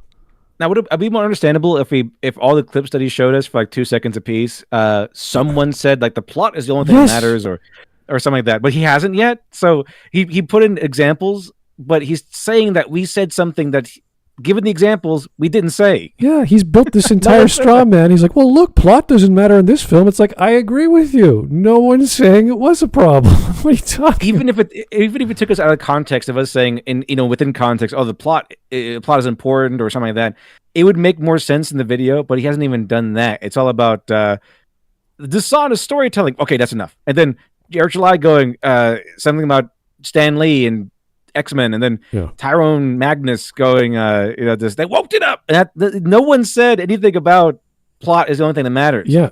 I don't think even anyone said the word plot in any of those clips. The only major time I remember this being harped into my brain was my first year with my creative writing teacher because as a PhD in English, he's like, I see this all the time. We're going to focus on two major things, and that's plot and dialogue, because everyone screws those up. And once you learn dialogue, it's like it's like the poetry of prose, because you could do almost whichever you want. You could break a few rules, but you still got to stay on point of why they're talking and how they're talking, because that's how you quickly express ideas in prose. With plot, because we were doing short stories, because they're faster, they're quicker, and once you get that formula figured out for whatever you're writing, it's like when you draw. You don't draw a mural to start. You draw really, really tiny. You start with stickmen and you build up from there. It's the same idea. So you write a good plot on a short story, 4 or 5 pages, maybe 10 pages, once you're getting good at it, to solidify the concept of a beginning, a middle, and an end, why things are happening, and how they're connected. Dialogue is the poetry. You go a little creative, you get a little emotional, you get a little magical, if you like. Yeah, dialogue is kind of the final boss of writing. It's always going to be tough. It's like the toughest thing, and you have to practice it, and it gets a little less tough. Yeah. But it really is incredibly tough, difficult to do accurate dialogue. It's maybe a little bit, you have a little more leeway in like a novel or something like that, but you have to be concise. You can't do too much of the purple prose. You can't have too many useless words in there. Then it has to also convey the person's personality and perspective. It's tough. Proper dialogue is tough, but you can get better at it. It just takes practice. So these are the but basics. A lot of dialogue is where you get like rewriting too. Yeah, these are the basics that they teach in school. A good teacher, at least, will teach you these things so that once you do pursue creative writing or do a book or whatever, it's like, oh, now I'm strong in the things that matter. Let me branch out. Let me do crazy things. Like if you go to martial arts, they're going to, okay, your body is not fit. You got to get in shape first. We got to exercise you for 2 months at least so you can be flexible and push your body weight around properly and have some gravity. If you're a tall, thin guy like me, you're not going to be very good at martial arts. You're gonna have to beef up there. You're gonna have to eat some protein and do some jogging and lift some weights. And then, okay, now we can work with you. Now that you have a sufficient body to exercise, then we can train you.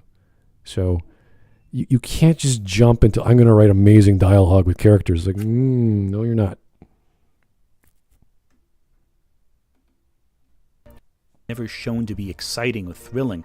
One replicant runs from Deckard before being gunned down. The final replicant, Batty, chases Deckard across the city and ultimately saves him before talking about the nature of life. Okay, but if you ever watch this film specifically, it's long. The scenes are so long, they're not cut very well. And you could argue there's various cuts of the film and it does it better here and there. But watching the film is a lot different than reading the book, especially reading the original from Peter K. Dick, or Philip K. Dick, which it was inspired through. So, yeah, there's a lot. Like, remember the scene where he zooms in on that frickin' TV? He's like, it takes like 5 minutes. He's just like, zoom in, cut here, C3, C4. Like, holy shit, what is the point? There's so many stupid scenes in this film that have no meaning and no value. And people love it. Oh, it's a sign of the times, it's all this cool technology they didn't have at the time. It's like, yeah, it's also boring and nothing happens. So spectacle in film, yes, cinematography, you can argue that. This was, Blade Runner was inspired by the Android Dream of Electric Sheep, right? Yeah. Then Philip K. Dick. Yep. So that was a pretty interesting book. I recommend that one. It's pretty good. It's not the definitive cyberpunk story, but it's up there. It's like the grandfather of it. I feel like Ghost in the Shell also took that as inspiration as well. Oh, it had to, yeah. And passing away. I've seen things you people wouldn't believe. We're shown these dark, crowded streets promoting life on the off-road. Dark, crowded streets, they're brightly lit and gigantic. What are you talking about? Maybe he's specifically referring to a certain scene. Because it's nighttime? I guess. This is gigantic city. I don't know. All right, fair, whatever. Old colonies. We're seeing an overpopulated city and the promise of somewhere better. We learn also that these colonies are being built primarily through the slave labor of the replicants, who are given only 4 years to live. And many replicants are so human that it's almost impossible to tell them apart without exact tests. And some of these replicants don't even realize that they're human. They're not. What? Wait a second. Can we rewind that? They don't even realize they're human. Replicants are so human that it's almost impossible to tell them apart without exact tests. And some of these replicants don't even realize that they're human. Does that make any sense?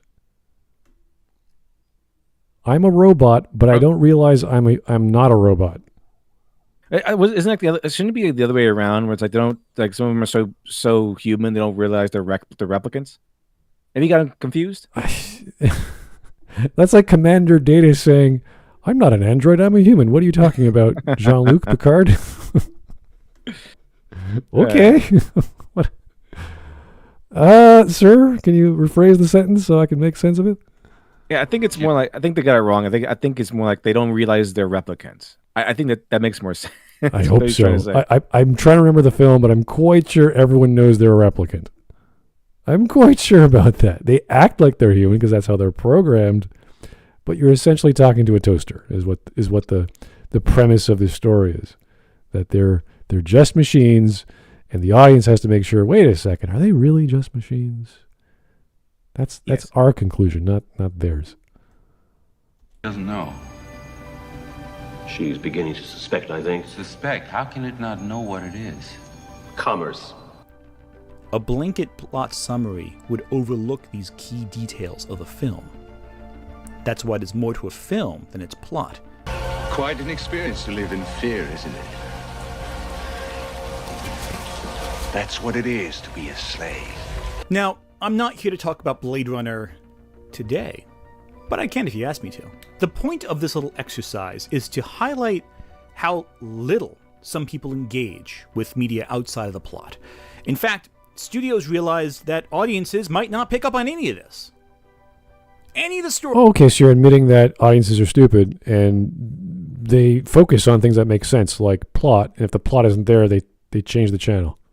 Yes, I agree. Whenever they see a thing they don't like that causes a problem or doesn't make sense, or they reinvent Thundercats or some other thing from yore, and it goes, this is not Thundercats, this is not Transformers, they change the channel, of course, because it's not the same. People aren't obligated to engage with, let me explore the theme. You don't have to do that. You're not obligated to do that. You can if you want to, and it's a little bit deeper, but usually those things, to someone who doesn't want to go into that, usually those things are kind of like, you didn't notice it, but your brain did. Like, you might not know why you like the movie so much, but you definitely knew you did.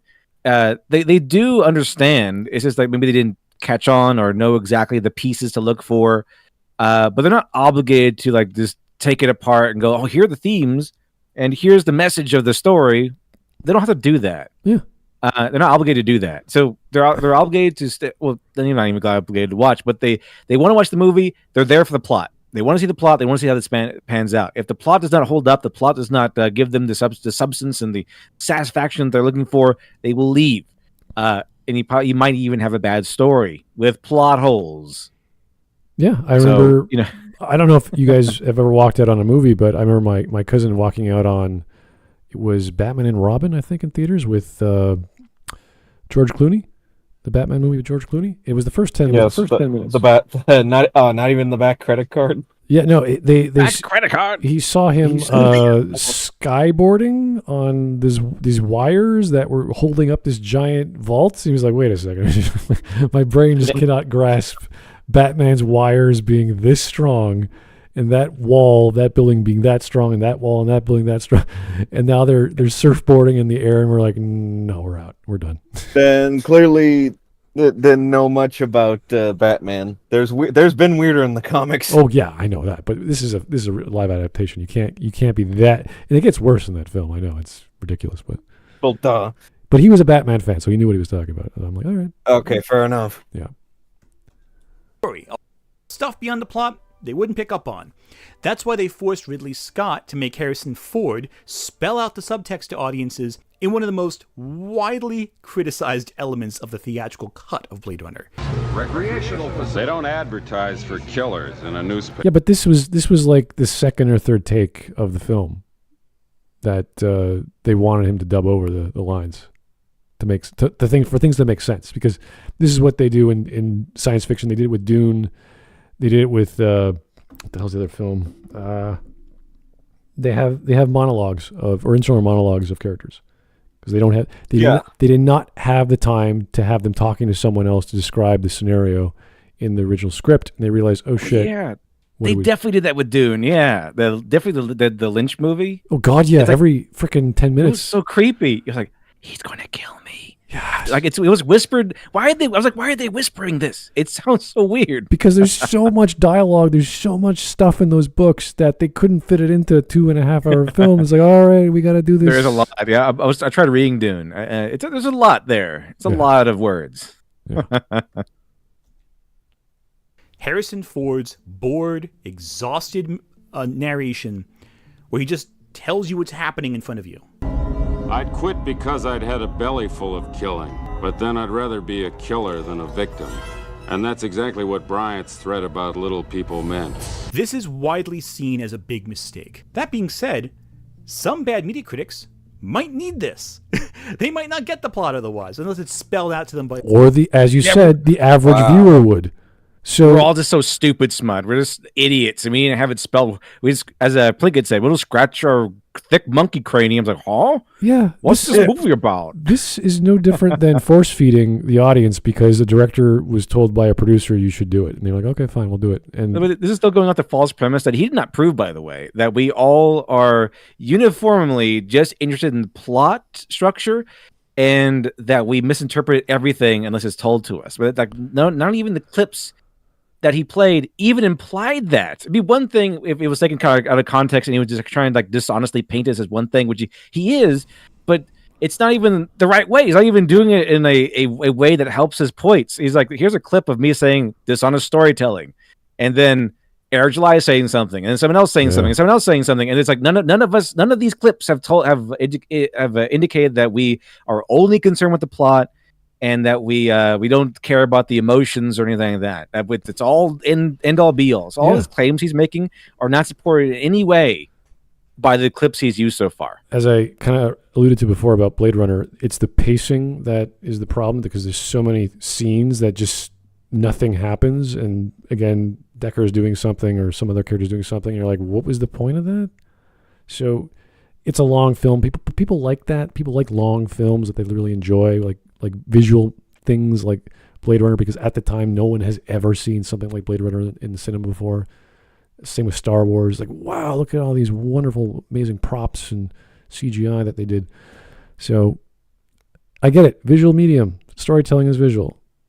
But no one is saying that this is good or bad. We don't even know what he's getting at toward these people. So weird take, sir. Attacking the straw man that you invented.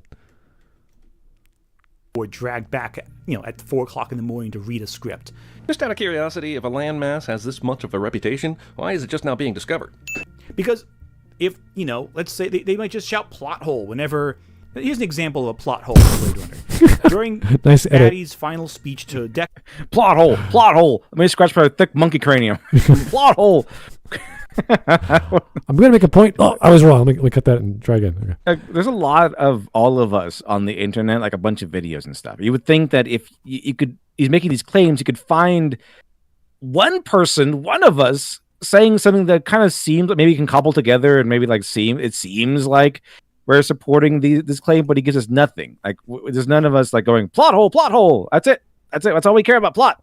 Yeah. There's like none of that at all. Usually, I'm accusing you could call this a plot hole. I'm accusing what's happening after, because event A happens and B has to follow logically in some regard. You could call that a plot discrepancy, a plot hole. I don't use the term plot hole too much. It's more or less, here's a problem because it doesn't make sense and there's no answer, or it disagrees or contradicts what came before, which is logical. So you could call that technically a plot hole. So I'm not saying that all the time. Maybe some people do because they don't understand the term or they haven't thought about it. Maybe they're using a different term. But it's always some sort of inconsistency. And it's not hard to pick that apart.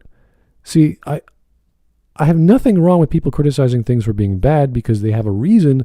This doesn't look right. This doesn't sound right. This doesn't feel the way the character should act.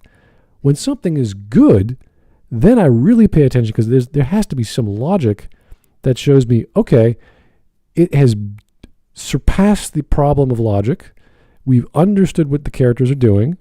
The pacing, like all these basic elements have been solved. We've got all the drama. We got all the comedy. What's the higher level stuff that you are so excited about? And you better give me a damn good reason with lots of evidence. And that's why when we listen to Patrick Willems, we go, this guy's out to lunch. He's in his own little world. So it's really hard to find these people. I think someone's snoring on me. Is that Wisp? It's Wisp. We're going to mute Wisp. Yeah. All right. No more snoring from Wisp. There we go. You know, going to Orion, which is a star system deep in space. Way longer than the star system lifespan could ever allow you to travel. Attack ships on fire off the shoulder of Orion. Now, some might argue that's a technical plot hole. I argue it doesn't matter, because the focus on that scene is to show that Batty has seen things, and all these moments will be lost in time, like tears and rain.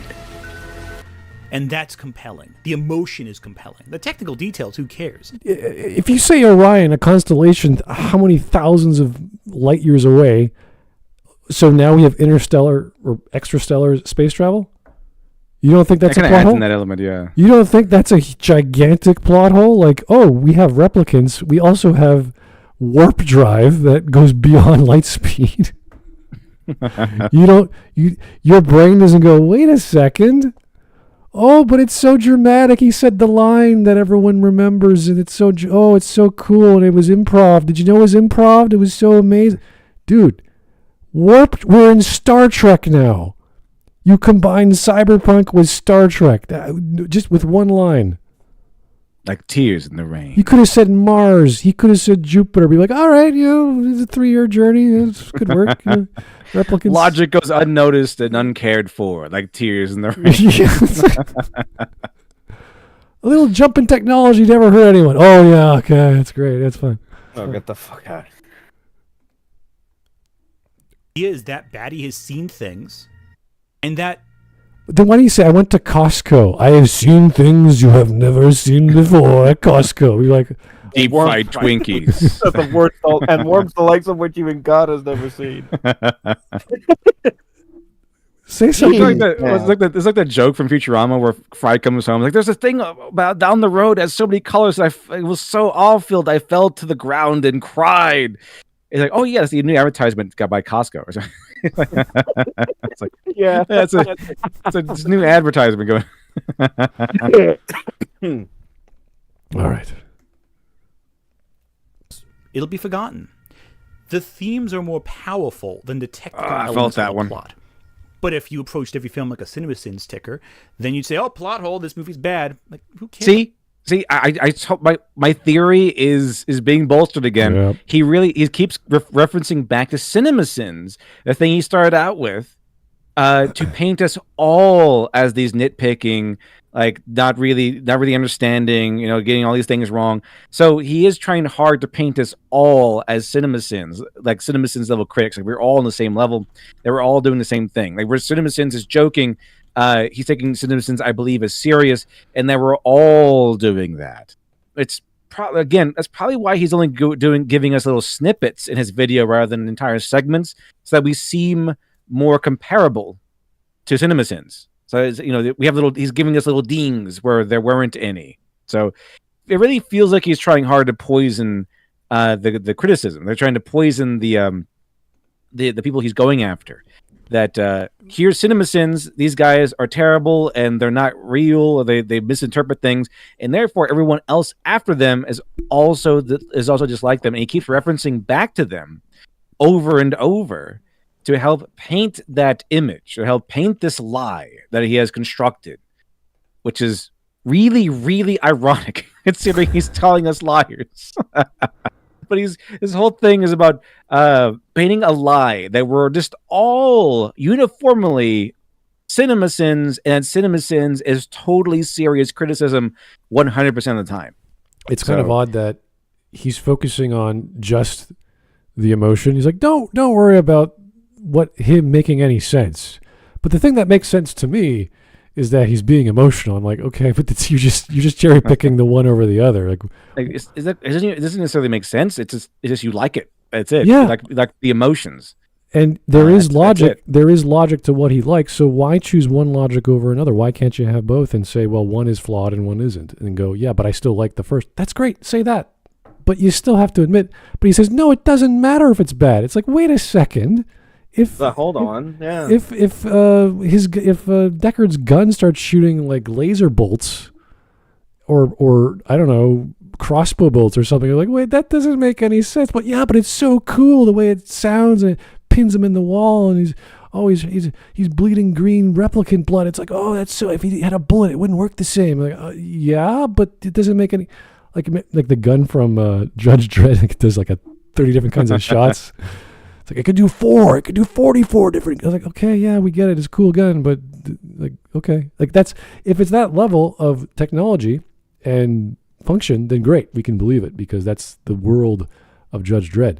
But no. This is solid. This is a solid cyberpunk universe with very realistic, down-to-earth things.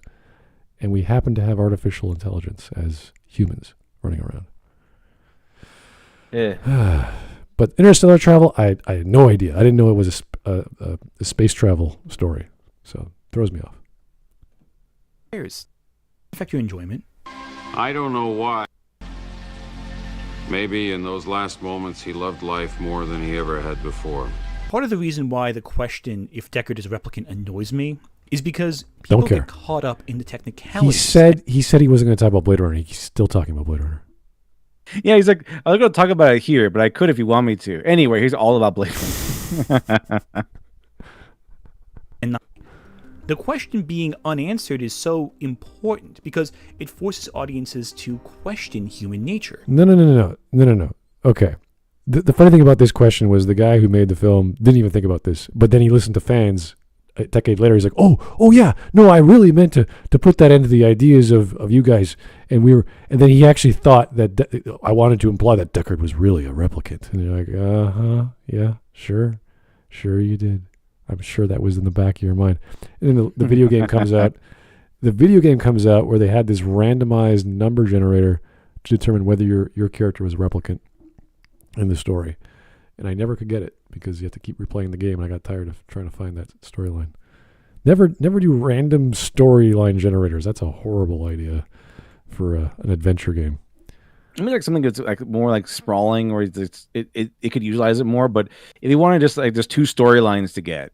This let the player pick which one they want to go through. Yeah, if you're giving me a branching path narrative, which it kind of was at certain times, like you could shoot a guy or not, or you could suspend a guy or not in jail. It was like, oh great, because I was like, oh my god, I'm chasing a guy and I'm pulling my gun out and I accidentally shot a hobo. And in the game, it lets you do that. But it's like, we got to cover that up. Let's throw him in the dumpster and close the lid and don't tell anyone. And that's a thing you could do. And they're like, that's awesome. I want to replay that so I don't kill the hobo because that's stupid. So that game was great. It had really good rotoscoping technology.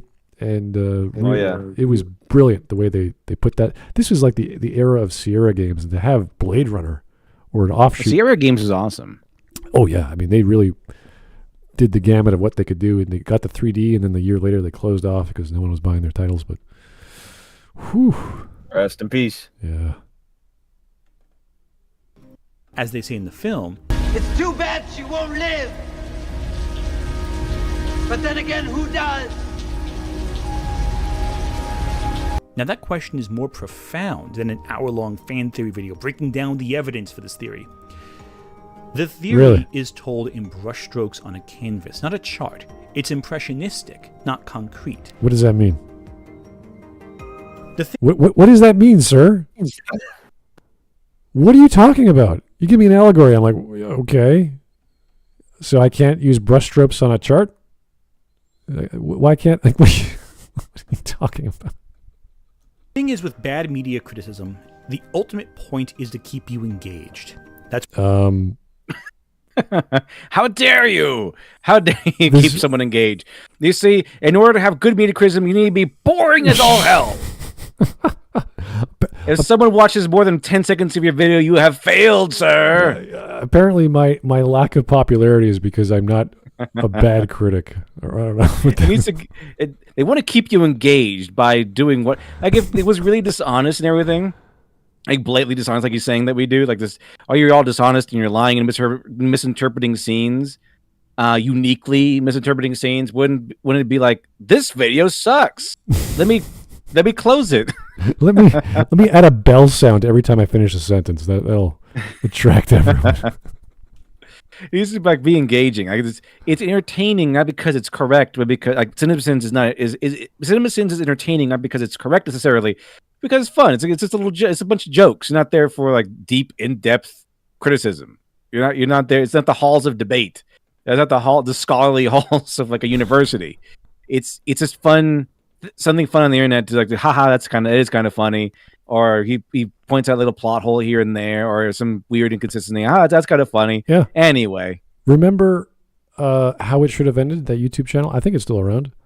Yeah, that's fun. Yeah. Sometimes they had really cool ideas. Sometimes it was just funny. Yeah, it's just the all same format aside from the ding, I guess. But they do the same thing, and then they retell it in the way they think, which would make the most sense to them. Which goes to show just how creative that guy is and how much time he has to dedicate to, let's say, redoing a Snyder Batman film or whatever, and going, yes, that's what we wanted to see, or the Last Jedi. It's like, yes, that's what we want. At least something, anything would be better than Last Jedi. So the fact that he did that, and it's entertaining, and it makes sense, is great. The guy animates it all. I think he was using Flash originally. Now he's using whatever. So is that guy bad? Because he's popular and he's entertaining and he gets your attention when he says all the things that everyone else is thinking? It's like a cope. Because they're entertaining and they keep your attention. They must be, that's what bad criticism does. It keeps your attention. They need to keep you engaged. Yeah, I don't know. This is a weird take. That's why it goes up. That's why a new criticism. You see, he's not saying CinemaSins, he's saying bad media critics and bad media criticism, which is what he's painting us all with. So he keeps going back to CinemaSins, painting all of us with CinemaSins. Like he just keeps bolstering my theory over and over and over again. So all of us, we all do the sin ticker. We're all just going through the movies going, oh, that's dumb. Haha, that's dumb. Haha, that's dumb. And that's all of us. So we're all bad media critics. We're all lying to you. And he kind of try to prove the point that we're all lying by pointing to that one time CinemaSins got something wrong once, and it was like the wrong actor. And so the director had to come out and say, oh, you got it wrong. How about try watching the movie? And so he did that to paint us all with it. Now he keeps going to saying that, oh, bad media critics. And I was like, that's dumb. And then the belt keeps ticking up, and that keeps you engaged. Yeah. Like we all do that, and that's just like something that's not just unique to CinemaSins. Which I guess it isn't, but it's not like we don't all do that. Air July doesn't do that. I don't do that. I don't think. What else is he? I don't think Shad definitely doesn't do that. Yeah, it's kind of indicative of the thing you're watching. So with Blade Runner, it's a science fiction. You need to have a solid plot. It's science fiction. If the science does not, or the fiction does not make sense of the technology, you're screwed. So the characters have to be solid. The motivation has to be solid. The setting has to be solid. All that, like the flying cars, we don't need to know exactly how flying cars work, but we have to know that's a thing so that there's other flying vehicles and other things happening. So I remember watching, I say this a lot because I don't go out that much, but I saw Mean Girls in the theater. And Mean Girls is a remake of the original Mean Girls from, I don't know, the 2000s with Lindsay Lohan. My God. I went to go see it. And I treated it like what it was, a musical dance, like a stage performance, but in the theater. And yes, if I were to see it as a film where people walk into schools and houses and things operate a certain way, none of this would make sense because there's all these transitions where they go from the Sahara directly to urban New York or wherever the heck they are, or suburban New York. And that would make no sense. So I don't see it as that. I just see it as a stage production with musical numbers and dance routines. And that's how I evaluate it. I compare it to my other experiences with other shows and stage productions I've seen. So this gentleman would have a great argument if he would say, oh, they're seeing everything like it should be a Star Trek episode. Everything has to make sense or something like that. I mean, okay, I can see where he's coming from. But then he just says, "Oh, bad critics only use logic, and that's everything." To them. It's like, no one has ever said that. So, this straw man is just like why do these people do this all the time? They point out to one guy they don't like, they point to another guy, and then they just invent a new guy in their head, and they attack the crap out of him. And we're like, go to town, buddy. I don't know what you're talking about anymore. Sometimes they do have a nice target or whatever, and they might make some interesting points, but this is blatantly just straw manning.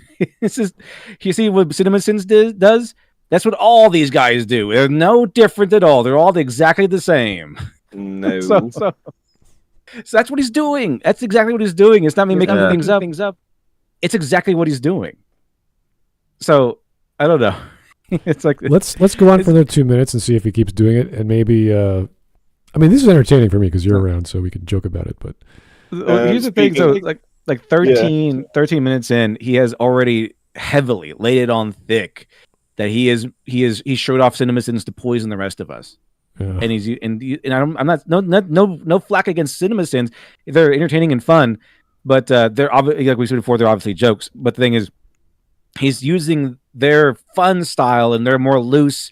I'm not going to, and it's not really always serious media criticism to paint this all as that, and he has done so many times. So my theory is working out pretty good.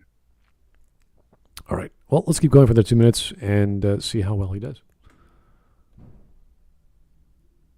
More vitriolic than the last. Criticisms critically, you'll pick them apart. Good media criticism forces you to reevaluate a text, and even if you disagree, you might have at least thought about it. Erroneous criticism, which I'm definitely guilty of, they might make you, that's when you make an error once or twice or 3 times. It's in good Okay, so everyone's human. Video. Everyone's human, guys. I do it all the time. I make mistakes. That's what that's not bad. That's erroneous criticism. You're like, the thing is, he does make a difference between just honest mistakes. So his side just makes honest mistakes. We, however, lie because he'll like, I make honest mistakes, and then he talks about Annie Sarkeesian and Lily Orchard, who obviously have like an animosity behind their critique. He's like, well, they got it wrong, but she didn't know about. Like she's like, oh yeah, Annie Sarkeesian didn't know about video games, so yeah. So she made honest mistakes. So people he likes make honest mistakes. Yeah, However, by the way, she is in the video near the end. Towards the end, yeah. But by the way, we all lie. So if he doesn't like you, you're a liar. Yeah. But if he likes you and he wants to simp really hard for you or something, I guess if you're a girl on the left, he will simp hard for you, hardcore for you, and then you just made honest mistakes. Don't worry about it. Yeah, he's got you. Especially if it's like an ethos girl or something. Especially, yes. It sounds like the bias is this invented concept of logic and only logic, therefore plot, whereas his bias is if emotion is present, it's good. He didn't say what kind of emotion. It could be a thriller, maybe. He might want like a thriller because it's like a stupid slasher flick where it doesn't make any sense how the monster is so strong and teleports all over the place. But because it makes him scared, therefore it's a good slasher flick. Maybe it's a bad slasher flick. It's going to be not make him scared, therefore it's bad. I don't know. This is his bias. And all he's doing is saying, this is my bias, and these are these guys' supposed bias based off the template of CinemaSins, I assume. So, why can't we both disregard, like, throwaway biases and just talk about what makes a particular film good and why? Like, it's very because we're liars, Smud. He caught us. We're evil liars. We've been trying to, I don't know, do something. I don't know. What are we trying to do exactly? Why are we lying? What's the point of us lying again? What is exactly are we gaining from this? We don't. The lie is that we pretend. So we grift. We pretend to not feel the way that he feels, which is good. I'm a grifter with my $80 a month I get in random donations from you guys. I'm making the major bucks here on YouTube. Well, look, I think the thing is here is that it really does feel like he's trying to make the claim that we're all doing so for some other reason. Like we made videos and we tricked all these people into thinking The Last Jedi was bad. Like, we tricked everybody. Like, everyone loved it until we evil liars came along with our tick boxes and our dinging bells and tricked all these people into believing these movies were bad, even though they loved them before, apparently.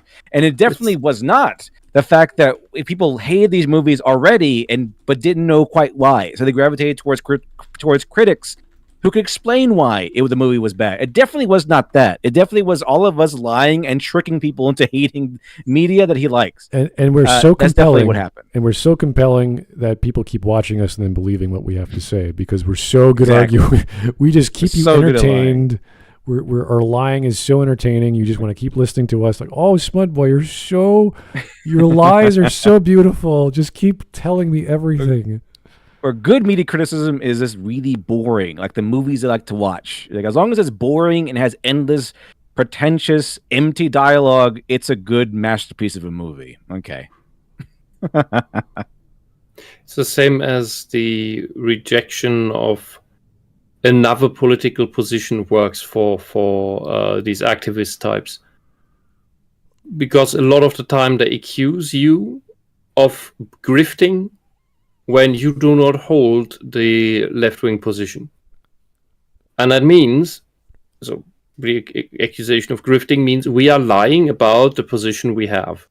We really have another position, which is their position. We actually agree with them, but we lie about it, and we trick others to also not hold their position. And I wonder how that works. Why, if we actually hold their political position, why would we do this? It's insane. Oh, because you make money that way. How? How are all these people becoming brainwashed against the cause that we also believe in, according to you, the activist? When we believe in the cause, it makes no sense. And the only consistency that these people seem to be capable of when they write is the inability to learn from mistakes. To get better, which means they're irredeemably bad at what they do. All right. And then why bother with any other works? We are almost at 14 minutes. We're gonna keep going until 15. See how far he gets with this premise of his. Might make an error about something. Even then, that still forces you to go, hey, wait a second, that's wrong. And then the critic, if they're being in good faith, will go, oh, you're right. I am wrong. I apologize. Or to some extent to revise their argument. That's good faith criticism. I do that all the time. If you go from not agreeing with me to agreeing with me and then go, okay, it's fine. Well, then that's good. But if you don't agree with me and you stay not agreeing with me, well, then you're a bad critic and a grifter. Yeah, if you make a technical mistake and someone corrects you and you say you're right, that's good. I do that every month almost. I'm not perfect, as he says. Critics aren't perfect. I'm like, I agree. I make mistakes all the time. And people in my comments pointed out, I say thank you. I'll leave a comment there. I'll leave it in the description. No, Smud, you're supposed to be lying. Remember, you're a liar. We never make mistakes. Okay. Not once, ever. If you make a mistake, it's okay. Thanks, sir. That's great. Oh, good thing we don't make any because we're liars, and whatever mistake we make, it's we'll cover it up with a lie. It's really easy stuff. I wonder if everything is projection with these people. So they project that we have to hold the same views that they have, and therefore we're lying when we say we don't. Would that also imply that...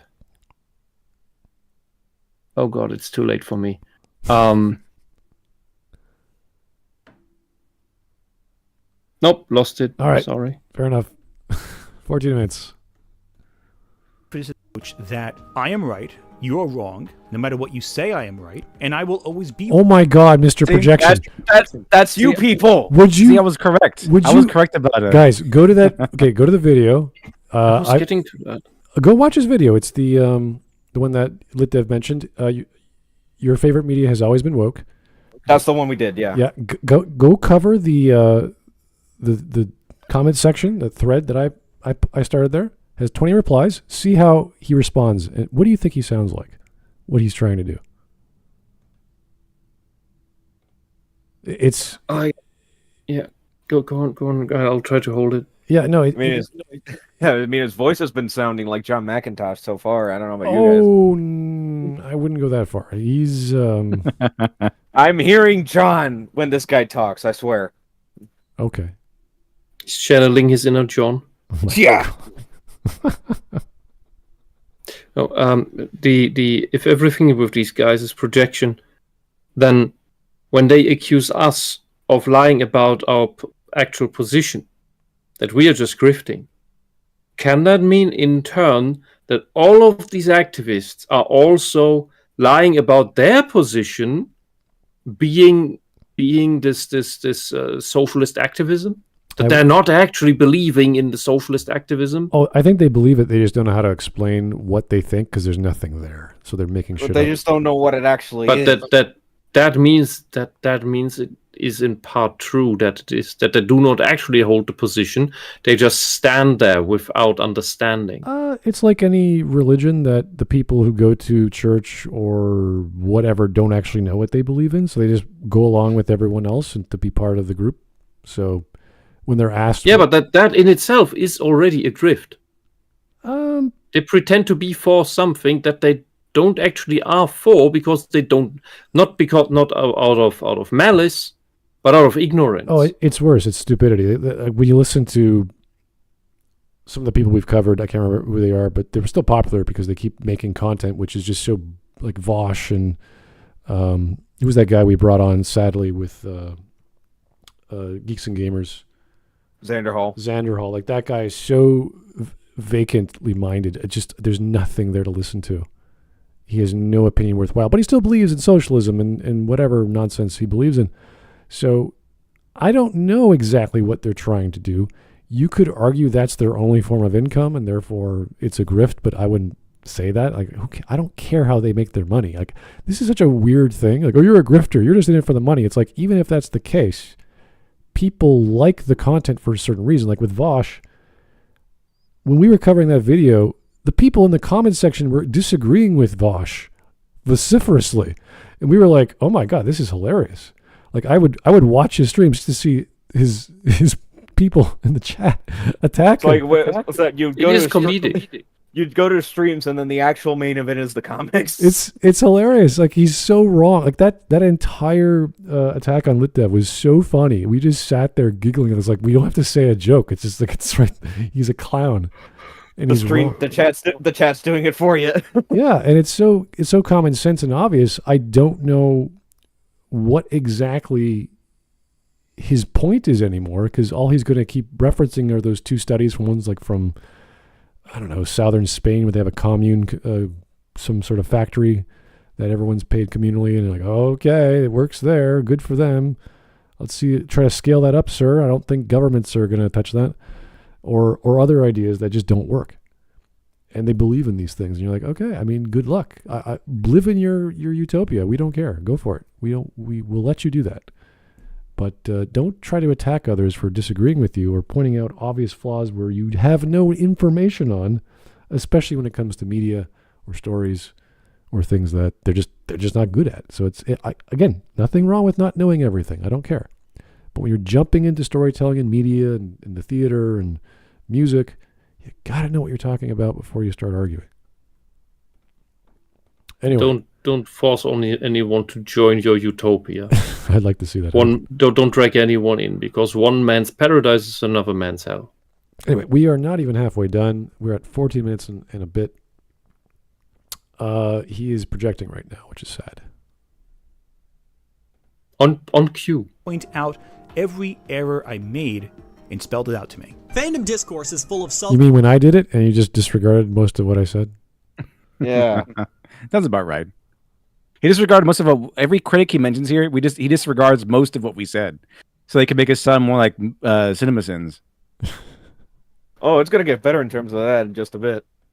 His info box is in the people background. Like to say a lot but don't actually adhere to. Chief among them is, I respect your opinion even though I disagree with it. This is an oxymoron. That is the key difference. the refusal to accept. No, that's when that's you're called wrong. nuance. If you're negative, you're gonna have the screeching of 1,000 illiterate fucksticks descend upon you like a horde of sweaty, unwashed, transphobic bats. And the insistence on doubling down. That's Lily Orchard. That's a different story. You cannot compare Lily Orchard to freaking CinemaSins. That is not something you want to do. We're all the same, Smud. We're all the Oh same. God, Lily Orchard. Exactly this copy paste from CinemaSins. We're all exactly like that. We're just about to. Oh my God, I can never be. If I was associated with Lily Orchard, I don't know. I'd just stop making stuff online. I'd be like, okay, I'm done. Whatever you guys think. There's this big thing about what was the person called? I Love Kim Possible allowed to putting it like an hour or so video on Lily Orchard, and then Lily just went ballistic after that. Oh dear. That's a story for another time. Sorry, did you want to get immersed in our world? Yeah, well, guess what? Fucking pronouns! Yeah, the Starfield Bad thing. media. Then as comes in. That wasn't. How is this bad media criticism? That's just a disagreement with a content choice, and a quite understandable one. What media was he covering in that one? It was the Starfield thing when they announced they were going to have pronouns in it when you press start and you have to pick one. I know it was Starfield, but he doesn't tell us. Yeah, like in this video, he just throws in as for some reason. You have to realize that's 4 hours after that. When he was doing the character correct, he was like, or character selection, he was choosing those things. He was like, that's weird. That's kind of stupid. And then I think he was playing for like 19 hours. It was a while, yeah. And then like hours later, he's like, then he freaks out because he had this other scene where the woman was a genetic clone of a man. You're like, what? And then he finally I totally need to tell you that I'm a clone of a man because it's totally important to us working together. Yeah, you're like, and even why? that, and Star Wars did even that too. It's so silly. Yeah, one of the things that these the people with the always project do is that they assume that we magically understand what they put on the screen, that we know what they know, and and therefore we must have. I think that is the reason why they believe we must have the same opinion as they have, but we must lie about it, because if we know the same things that they know, we must come to the same conclusions. So we must be lying. I think that's how it possibly works. anything else. We're all just liars, because if we told the truth, we would agree with them. That's what I'm assuming. That's what I got from this video so far. That we can't possibly disagree with him. We can't possibly disagree with him. And if we disagree with him, we must be liars. Goal is to supplant the original media in your mind. And the way they do that is by sometimes just making shit up. Characters as powerful as Dream, or as supposedly perfect as Superman, are well liked and aren't usually considered Mary Sue's, is because the plot doesn't treat them as such. If a fresh-faced farm boy who's never even seen a sword suddenly picks one up, and without any kind of outside divine or supernatural aid, defeats a war veteran of 15 years in single combat, I like his version of just make things up is coming up with a hypothetical example so that I can illustrate to you better what I'm talking about. He's going to say Luke is a Mary Sue here. Is that what he's getting at? Well, he's saying that's actually later. He's saying that that what's comparable to my example here is, oh yeah, Luke destroyed the Death Star because this replaced veteran with Death Star. That's not even remotely the same. A veteran is a person, first of all, and this is the Death Star. Like, it doesn't have skill.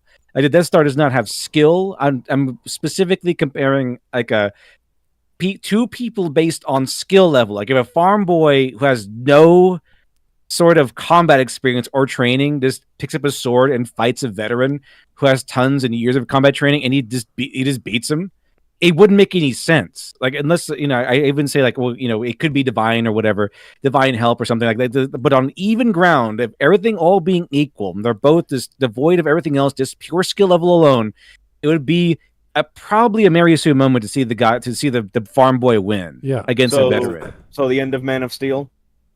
What do you mean the end of Man? You mean like he goes in? He actually mentions that. He's literally going to put the clip of the neck snap from the end of Man of Steel too, which proves your point. The thing is that with he's in that one, I think people have pointed this out quite a bit, is that Superman had his whole entire life to get used to the powers and everything, where Zod has kind of got them just now. Yeah, he just kind of developed them, which is even worse. Yeah.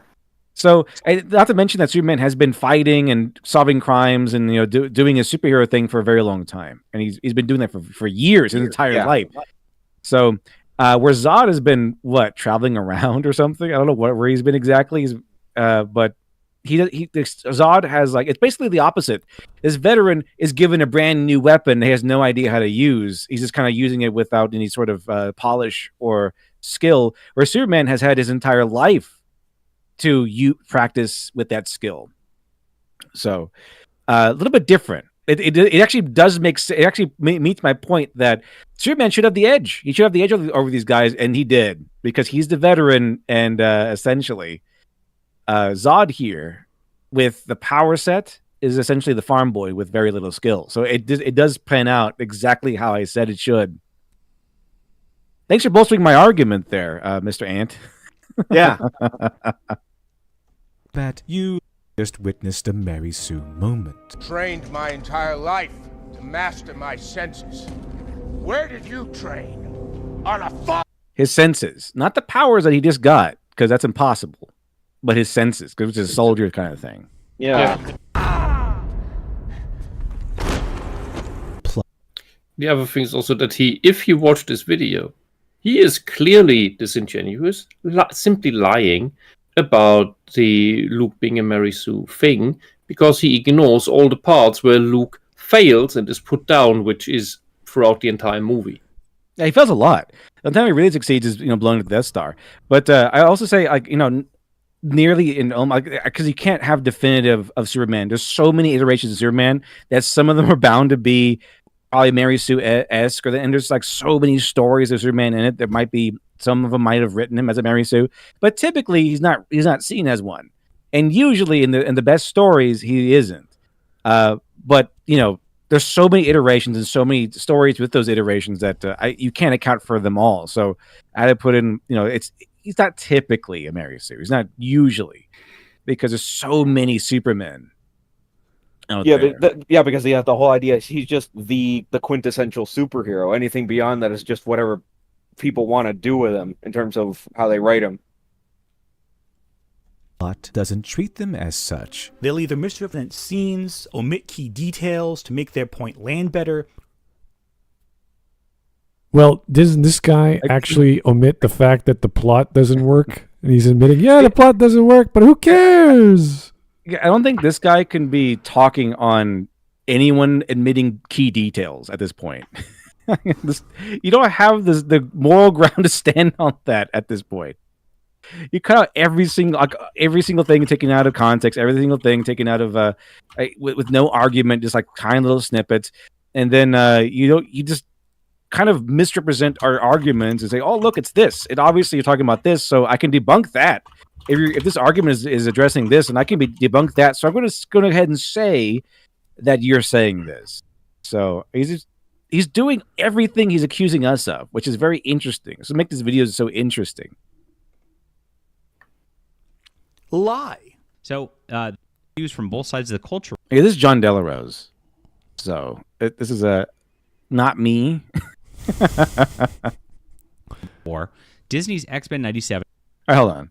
Is anybody rewind this guy? I forgot who, because John Delarose owns Fandom Pulse. I don't know if he wrote this or not, but the writer of this article, he's reading from the writer of this article. So this is not John Delarose. It's not his opinions necessarily. He's reading from the article. It appears to be flop in terms of viewership. And don't worry, we're going to go into a couple examples of that soon enough. But the question you might have is, why would they do that? You really think someone would do that? Just go on the internet and tell lies? The reason is ultimately engagement. The algorithm on YouTube, and honestly the internet at large, rewards engagement. The longer you stay on something, the better it is. The more you click on it, the better it is. What keeps someone engaged? New reasons to be emotionally invested, either to be angry or to be the irony of him. The irony of him putting in that scene where Buster's like, we think someone would go on the internet and tell lies. It's hilarious. Yeah, but the fact that we are some sort of like, if you guys want to make a popular video, there's 5 major rules. One of them is very fast editing clips. Like you have like every 2 seconds you change. You keep your audience occupied with your eyeballs. Do it fun. Do it exciting. Explosions. Have a British accent. Like there's all these dumb rules you can make to make someone excited. I don't think we do fast clips. We do some editing that's 2 seconds here and there. For the most part, we have a lot to say compared to other critics. We have these long paragraphs. He gets angry with me because I put in a lot of context in my X-Men video. Like I put in entire paragraphs of quotes and context in there, so you can see the full thing what I'm talking about. Yeah, and he's like, "Oh, I just ramble on." We're not trying to game the system like a Mr. Beast film or a Mr. Beast video. We're actually like, we have an opinion. We wrote a script. We then have to read the script out on a microphone and go, "Oh wait, that doesn't make sense," or "That's too long." We're not thinking, "Oh, this is going to be really good. People are going to be very engaged. They were going to want to listen." Like, no, we're not doing that. We have no idea. We have our bit. We want to say it, and we'll throw in some images to make it look good. That's about as far as I go. Maybe you guys do different things, or there's obviously a lot better YouTubers out there than I that are way more popular, have way better editing skills. I actually don't like editing that much. It's kind of time consuming. And it's just not for me for whatever reason. But I eventually come out with a video every few weeks. And they don't get very, very many views, so I don't really care how popular it is or how engaging it is. It's did I get to say all the stuff I wanted to say? And was I accurate? Frustrated or justified in your own predetermined beliefs before coming to the page or the video. This is why you usually see a lot of 2 kinds of reviews on YouTube. Concise and straightforward reviews that make a point and then end, or the massive sprawling videos that go on for hours and hours and hours and end, sometimes longer Here it than comes. the source material itself. How dare you? I think somebody pointed out the dictionary, so the dictionary is bad because you take like an entire sentence to describe a word. Does that mean it's bad? Lexicons are bad? What? It takes longer than the entire source material. Who cares? Like what even? Who cares? Whatever. And go on. Is this the argument from a teacher's perspective, where your essay has to be like 800 words and no more because I have a life and I don't want to read 5,000 word essays on, I don't know. This is like this argument's been floating around for a long time. It's like such a cope. Your argument is long. I can understand if it's gibberish and it's just rambling. I get that. But if you have a long, like an hour long, an hour and a half long, or you break it down into like, whenever I started YouTube, I had to break down my original videos into 10-minute chunks because it wouldn't let me upload any further. Because that was the rule back then. Yeah. So it's like, okay, I'll figure it out how to chop it up properly and make it consumable. I did a very shitty job, but that was my first stuff. So we have a lot to say, sir. Sometimes more than the experience, like especially the movies, but sometimes more than the video game or the book itself. So, yeah, sorry you, it takes too long out of your day, but no one's forcing you. Form are very entertaining if you get the right people working on them. Or at the very least, they're the kind of thing you can listen to while doing other work. I mean, you can tune in. Like Mahler. I really like to listen to Mahler while I do other things. He's really fun. EFAP is really fun to listen to while I work on other stuff. So let's see what bad examples he has. You can follow along very well. I'm sure some of you do. Essays will listen to Red Letter Media's Star Wars reviews. Star Wars The Phantom Menace was the most disappointing thing since my son. However, to keep audiences engaged and for longer, what a lot of reviewers resort to is hyper-emphasizing the negative. Finding new things. Yeah, that's what I want to do. Isn't that what he did? He's really hyper-emphasizing negative by calling us liars without really much to go off of. Except cinema. That one time, one director said CinemaSins got it wrong by mistake, and then that means they lied, and that means we're all liars. That's kind of what he's been doing. He's taken that tiny little brush and has painted us all with it. Finding new things every 5 seconds. Focus on a new plot hole. Focus on a new cliche. Focus on a new. Oh, wait a minute. So you're saying that they find a new actual legitimate problem with the film to focus on. So that's why we have so many TLJ attackers and why there's so many new channels came about, because that film was so bad. Everyone's like, oh my God, I got to talk about this. I've never done this before. How do I do it? And that was the year that we had all those people come out. So is he implying they're all lying or not? Like, what is he getting at here? Aren't we rather complaining about the same errors everywhere for the past, 10 years? And we're constantly watching new videos from other critics who miss these things or who disregard these errors, and we have to bring them up again because they're wrong. So, which brought us to the whole God of War Ragnarok thing, where suddenly the people who saw all the errors in TLJ suddenly refused to see them in Ragnarok because for some reason they liked that, and then suddenly it couldn't be bad. Or with the Fallout series, with the same issue with the Critical Drinker, like he liked Ragnarok as well. So it's like, okay, well, these guys are laymen's. We have to accept that, or they're biased. They like the stick in the mud. And I say, great, like your piece of shit. There's nothing wrong with enjoying having a dirty little secret or was it a selfish request or whatever the thing may be. Great. But you still can't criticize it objectively and properly without addressing the flaws. I'm just like, I mean, I'll admit that with some things I'm a layman, but even I can see this a lot of the time. It's not even that it's a layman thing at this point. I don't know. And Frank Blaskevich in the chat, his shelves are so disorderly because this is not a real library, this is a presence library. While there is a lot in it, it is arranged in a way that he can brag with what is in it. That's why so many books have the cover towards, not just to the front, but towards the camera. Yeah, I see a couple Spider-Man books there, a couple Batman books. Yeah, that doesn't look like an organized. Those are the main ones. Bookshelf at all. Yeah, hell no. It pulls the plot along in order to trick you into thinking you're having fun. Wait. What plot? What are you talking about? Trick us? Seconds. What? Focus on a new plot hole. Focus on a new cliche. Focus on a new trick that pulls the plot along. What are you talking about? The plot of what? The plot of the guy inventing the narrative? Tricks. The plot holes and the cliches are not tricks. They're usually bad. They're usually bad things. Not used to trick you into moving the plot along. That's literally the opposite. It's a plot hole.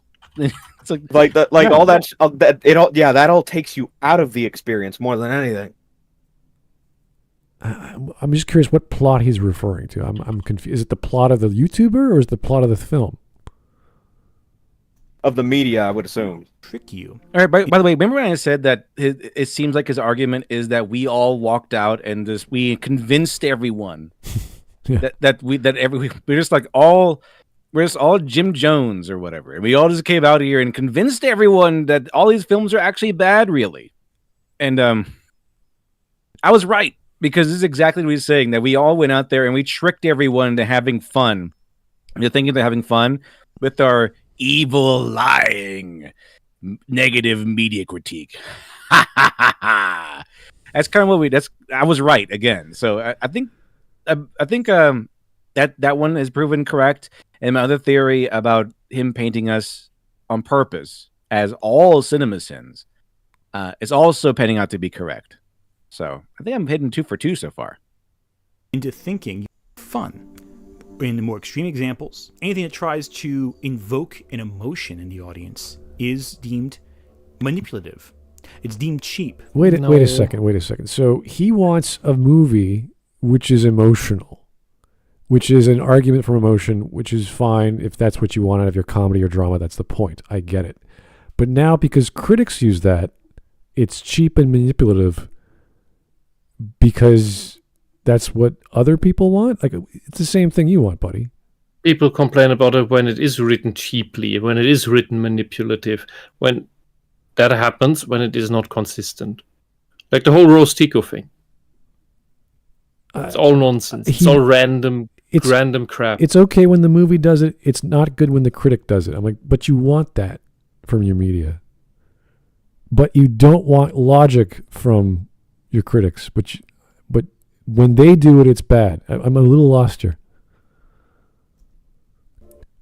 Now, a bad faith media critic will take away the themes and ideas of a work. No, they won't. In order to solve the problems the media presents. It being good being that problem. Why is The Last... This is the same argument of saying, you know what? The Last Jedi has amazing music, cinematography, actors acting. It's all beautiful and gorgeous. You'll have a great time. You're like, I agree. It is beautiful to look at, sounds good, looks good, etc. Everything else about it, like almost every literary concept, even some of the dialogue is dumb. Like it's very poorly done. But he's cherry picking. Oh, it's a great film as a film. If you look at it and hear it and see it, it's great. That's his argument right now. It's full of bugs. It's basically a very ornate plate of bugs. It's like, oh, it looks like sausage. And there's no patch ever coming. Jedi. How is Steven Universe bad, actually? How is Sherlock bad, actually? Oh, wait, that actually was a good video, actually. Why? Tell us why and why you agree with it, sir. Because you don't like the film or the series, or because there's some emotional thing that doesn't resonate with you? Because your opinions seem to be all over the place. Logic is okay when we're talking about Sherlock, where it should be okay, but suddenly it's bad. Why? If I wasn't already that tired, I'd say I'm losing brain cells from this guy. It's random. He's just about to zero in on LiteratureDevil. It's so subjective. He's like saying X and then he prefers Y. It's like, what? Why? Oh, everyone's tastes are different. It's like, well, in what capacity? What are you talking about? But you claim everyone's tastes are different, but you claiming that yours are different from mine is you lying. And we're bad critics because you don't like the things I like and the way I like them, I guess. Or dislike them? Why is Totally Spies just 99 DeviantArt fetishes? Okay, well, that's actually just not a video on YouTube. Yes, it is. But it should be. Yes. I'm done dodging around the point, though. What are some examples? What you were dodging the... What were you doing this entire time, sir? Just rambling? Do you have a script? What is your point? Now we get to the... No, it's 18 minutes in. Now we're getting to the actual... Now we're getting to... Makes total sense. Oh, God. You should never, in a speech, saying, let me get... Now I'll finally get to the point. It's like, wait a second. Why did you talk all this time? Why did you waste our time, sir? A bad. Let's start with the Mary Sue criticism. One of the more widely used ones. Every female character is stamped with this moniker. From Captain Marvel to Rey Skywalker. And does this always apply? To those two, yeah, but not all of them. What's the gamut between Rey and Captain Marvel? I don't even know the distance in terms of... Twilight there in the corner, that was before all this. Mulan in the live That wasn't even a character. The Twilight main character wasn't even a character. That was a blank slate for the audience girls to project themselves onto. You could argue the way she, how Rey is always have her mouth open in the episode 7 is the same how, what's her name? Always has her mouth open. Daisy Ridley. Or so is it Swanson or what's her name? Who? The one with the giant chin. She have a giant chin? I don't know. Mulan, there's a live adaptation argument, so it's like she has superpowers because she has a sword from her daddy, I think. I can't remember how that worked. It's a rewriting. It's a rewriting. Yeah. A massive one. Stands as a good character, and why Rey stands as a lifeless, blatant Mary Sue. Yeah, well, you know, that's just like... Oh my God, this argument is so old, and this is what he thinks? We've been talking about this for almost a decade, and the guy's like, oh, it's just your opinion, man. I don't know what a Mary Sue... I never bothered to Google what a Mary Sue is. If you really need the perfect example that goes even beyond Rey Skywalker, that is the Mary Sueist Mary Sue that ever Mary Sued in Mary Suing. You watch this disgusting remake of Shogun, and you get to levels of magical Mary Sewage that is hardly describable in words. I would say read the manga Noble Reincarnation, and that is one of the worst I've ever encountered. It is like every comic is just, oh my God, I couldn't believe he did that. Oh, of course I could. He's amazing. He did this, and like almost not everything in the list of TV tropes. I think Ray is the closest so far, but read Noble Reincarnation, you'll be like, oh boy, this is a mess. And people love what? There's like millions of readers checking that comic out every month. Your opinion, man. I don't know, maybe. I mean, what's a Mary Sue anyway? The origins of the term date back to the Star Trek fandom, as a parody of the self-insert characters who are just good at everything they do, and everyone loves them, and they're just fantastic, they can do no wrong, and they're just better than everyone else. Making fun of pure wish fulfillment. Now, what separates a true Mary Sue from, say, your Luke Skywalkers or other heroes is the lack of struggle. Pushed onto us under the thin veneer of homage, the stories of Rey and Luke Skywalker make a fairly easy side-by-side comparison. Everything... No, he wasn't implying that. He just had the same photo because the films are pretty much identical. Yeah. It can also be fake struggle, where we are told, not really shown, but told about, oh, the character had such a hard life and is still standing strong, but the hard life is actually not ever present in practice. But all he's doing is cherry picking that one sentence from LitDev's video, and instead of listening to what he's saying, he's looking at the two images of the Death Star blowing up, or the Starkiller base blowing up with the Death Star, and going, well, Ray didn't blow up the Starkiller base. It's like he never said that. It's a similar image. Like you could take any scene from episode 7 and go to episode 4 and see a comparison. You go, oh yeah, it's like this, it's like that. That's what J.J. Abrams did. What are you doing, sir? Should the character naturally being able to do everything without needing to grow or develop. They start at a point of perfect skill level and never need to improve. And outside of skill level, they also just have perfect relationships with everyone. Which means Rey and Luke are both expected to begin their journey. Well, it's not entirely true. If you go, that was the first Mary Sue, but it has since expanded into quite a bit. So there's lots of different Mary Sues out there from different like perspectives and things. So we have the God Mode Sue, which I guess is like the typical archetypical Mary Sue. But we have a lot of others. But I mean, I think everyone kind of agrees that Rey is kind of a God Mode Mary Sue. So is Carol Danvers, isn't she? Oh, definitely, yeah. Yeah.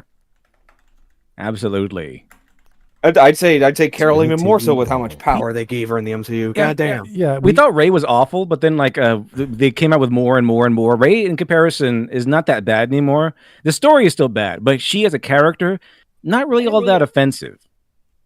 It's like the autism spectrum. There's a gigantic Mary Sue spectrum that doesn't just go through movies. It goes through fan fiction and video games and all kinds of media. And I would still argue, if you go to the TV tropes list of Mary Sue tropes or properties, it breaks it down to like 6 or 7 major sections. Aside from having a tattoo or a musical ability or a magical pet, although you could argue the droids are her pets, she knocks off nearly like almost every single one. It's incredible. I've been wanting to make a video about this for a while. But then I stopped myself saying something's missing. Now I realized I'm going to make a comparison with Rey and with Luke. And I'll just show clips of Rey and Luke where Rey is the Mary Sue and Luke isn't. It's so easy. But you have to argue that the biggest criteria is the most accurate. Because they're not going to do that. They're going to pick their own subjective list of what a Mary Sue is and just run with that and not bother to pay attention. If she doesn't meet the criteria 100%, like, oh, she's not a Mary Sue. She's in the 90s. But Luke is a Mary Sue because he blew up the Death Star once. He was talking about the blowing up the Death Star and using the Force and not using a targeted computer, which logically is dumb because he knows how to use a targeted computer. He could shoot womp rats back home. But you have to understand what was happening in that scene and what the death of Obi-Wan meant, and how the theme, this is something he should care about, the theme of Star Wars is nature versus technology, or good versus evil, and letting go of your fear of nature and embracing it, embracing the Force, because you have the gift of it, and using that to guide you. It's like a Holy Spirit coming down and just saying, do this, and you will be successful. And this voice in your head is telling you, don't worry, do it. I'm helping you. You have the innate ability. Don't worry about all these lasers and your life. Just do the thing you're here to do, which you know how to do, which you've trained to do. Get rid of all this technology, believe in yourself, meditate, focus, boom. And that's it. And it's not like it happens instantly. There's like a 20-second lag for him to your John Williams score comes on, everything's getting closer and closer. All it's getting very tense. It's as if the movie is directing you in a certain path, as opposed to Rey going, the Force, and then just beating the shit out of Kylo Ren with a few swipes. Anyway, it's such an old argument. It's really people, discounting legendary fathers, ancient prophecies, etc. Let's look at a few common criticisms of Rey to see why people think she's a Mary Sue. Luke Skywalker is introduced with a... Is that your video, or is that someone else's video?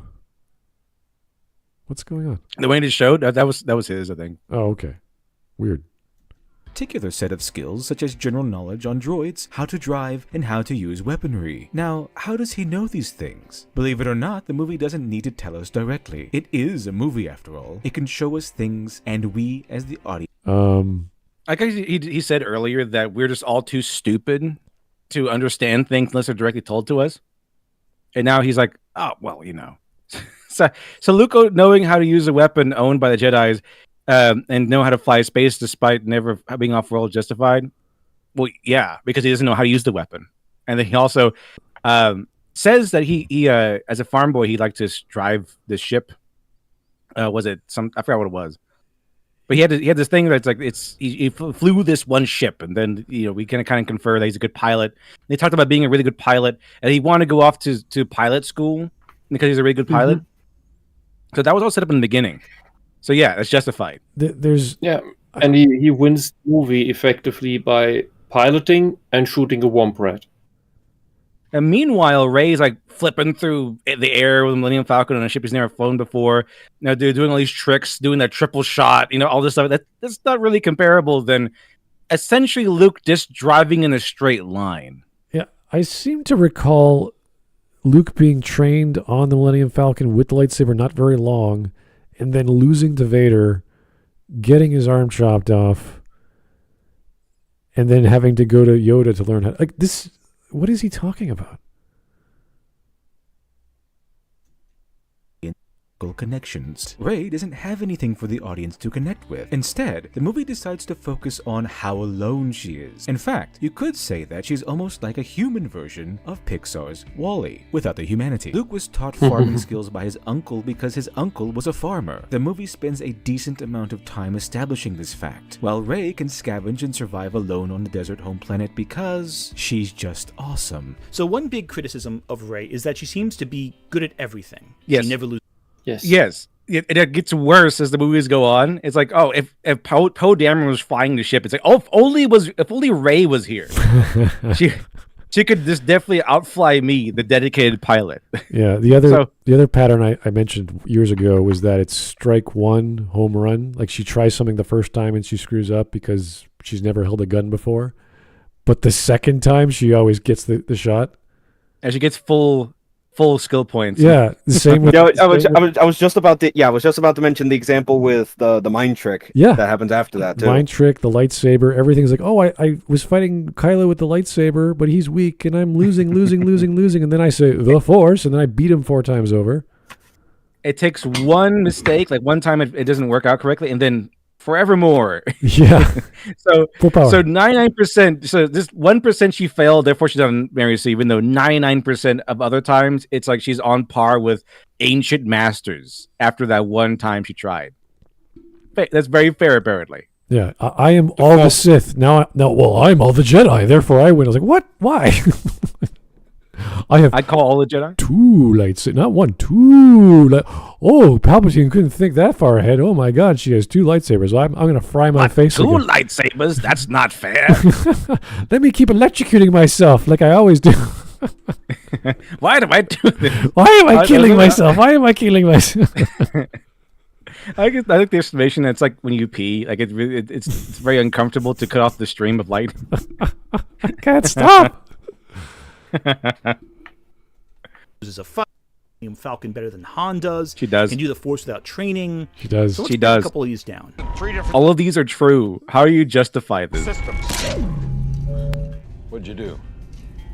I bypassed the compressor. The easy. You didn't bypass anything. You ripped something out of the wall. That's not bypassing anything. That's ripping something out. That's just, oh yeah, I bypassed it by just tearing parts out of the system. Is that how? It's not a bypass. That's just a hole. Is that how Californians think cars work? You just rip things out of it. It just works better. You could make is that how heart surgery works? You could make the argument for, I don't know, plug and play compatibility, where let's say you have an onboard video card and then you have your GTX whatever, and you pull the GTX immediately, and then the computer defaults to the main motherboard. I mean, technically something like that could work, but without explanation of what the hell a compressor even is on a circuit. Like, what's a compressor on a circuit board? What does that even mean? They just made up a problem so that she could easily solve it and be awesome. Yeah. What are you compressing? They also have her already know the problem before Han figures it out. Yeah, this is the classic. I think Han knows what it is, but it's like, oh, she's just as good as him. It's like, no, she should be like have no idea what's happening. Yeah, she should have no idea. This is something an expert level or beyond would know how to solve a problem, where they solve something in seconds. Where all the other experts in the room are like, how did you know how to do that? There's so many problems with that. You can hurt yourself. You can blow something. It's like, yeah, blah blah blah. It'll give some technical explanation because I've been doing this for 50 years. Yada yada. It's that sort of stuff. But instead, it's like, oh, we had no idea she could do that. She had no idea she could do that. In a logical storyline, there would have been consequences. Like, okay, maybe something happened and you got lucky, and then Han's like, "You idiot! Yeah, what did you just do? I bypassed the compressor. No, you didn't. Now we have to. Now we're adrift. We can't use hyperdrive anymore, or something, or we're about to explode in 10 minutes." Yeah, the classical example of people who think Mary Sue's aren't Mary Sue's is they have flaws, right? The problem is these are called informed flaws, where it's completely ancillary to the plot, has nothing to do with what's going on. And this is seen in, I don't know, watch an anime, read a manga.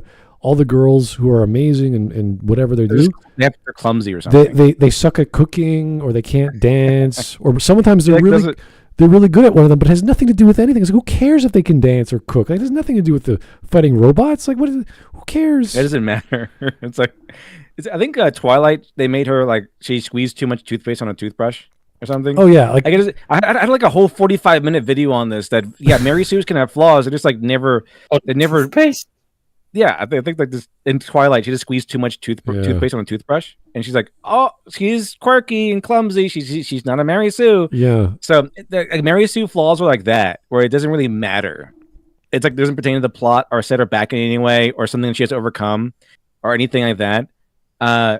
It doesn't matter. So that's how like Mary Sue writers will try to block any critique of writing Mary Sue's is with those kind of flaws. Yeah, they can maintain perfection, but have just like a silly little flaw where they're clumsy or they can't cook, or like something that doesn't really matter at all. Yeah, with Ray, we see her making food, but she's not technically cooking, and you're like, well, that's just showing that she needs to eat to survive, and this is where she gets her food, and that's basic shit. Like, that's like, well, how do you live in this hut in the middle of nowhere?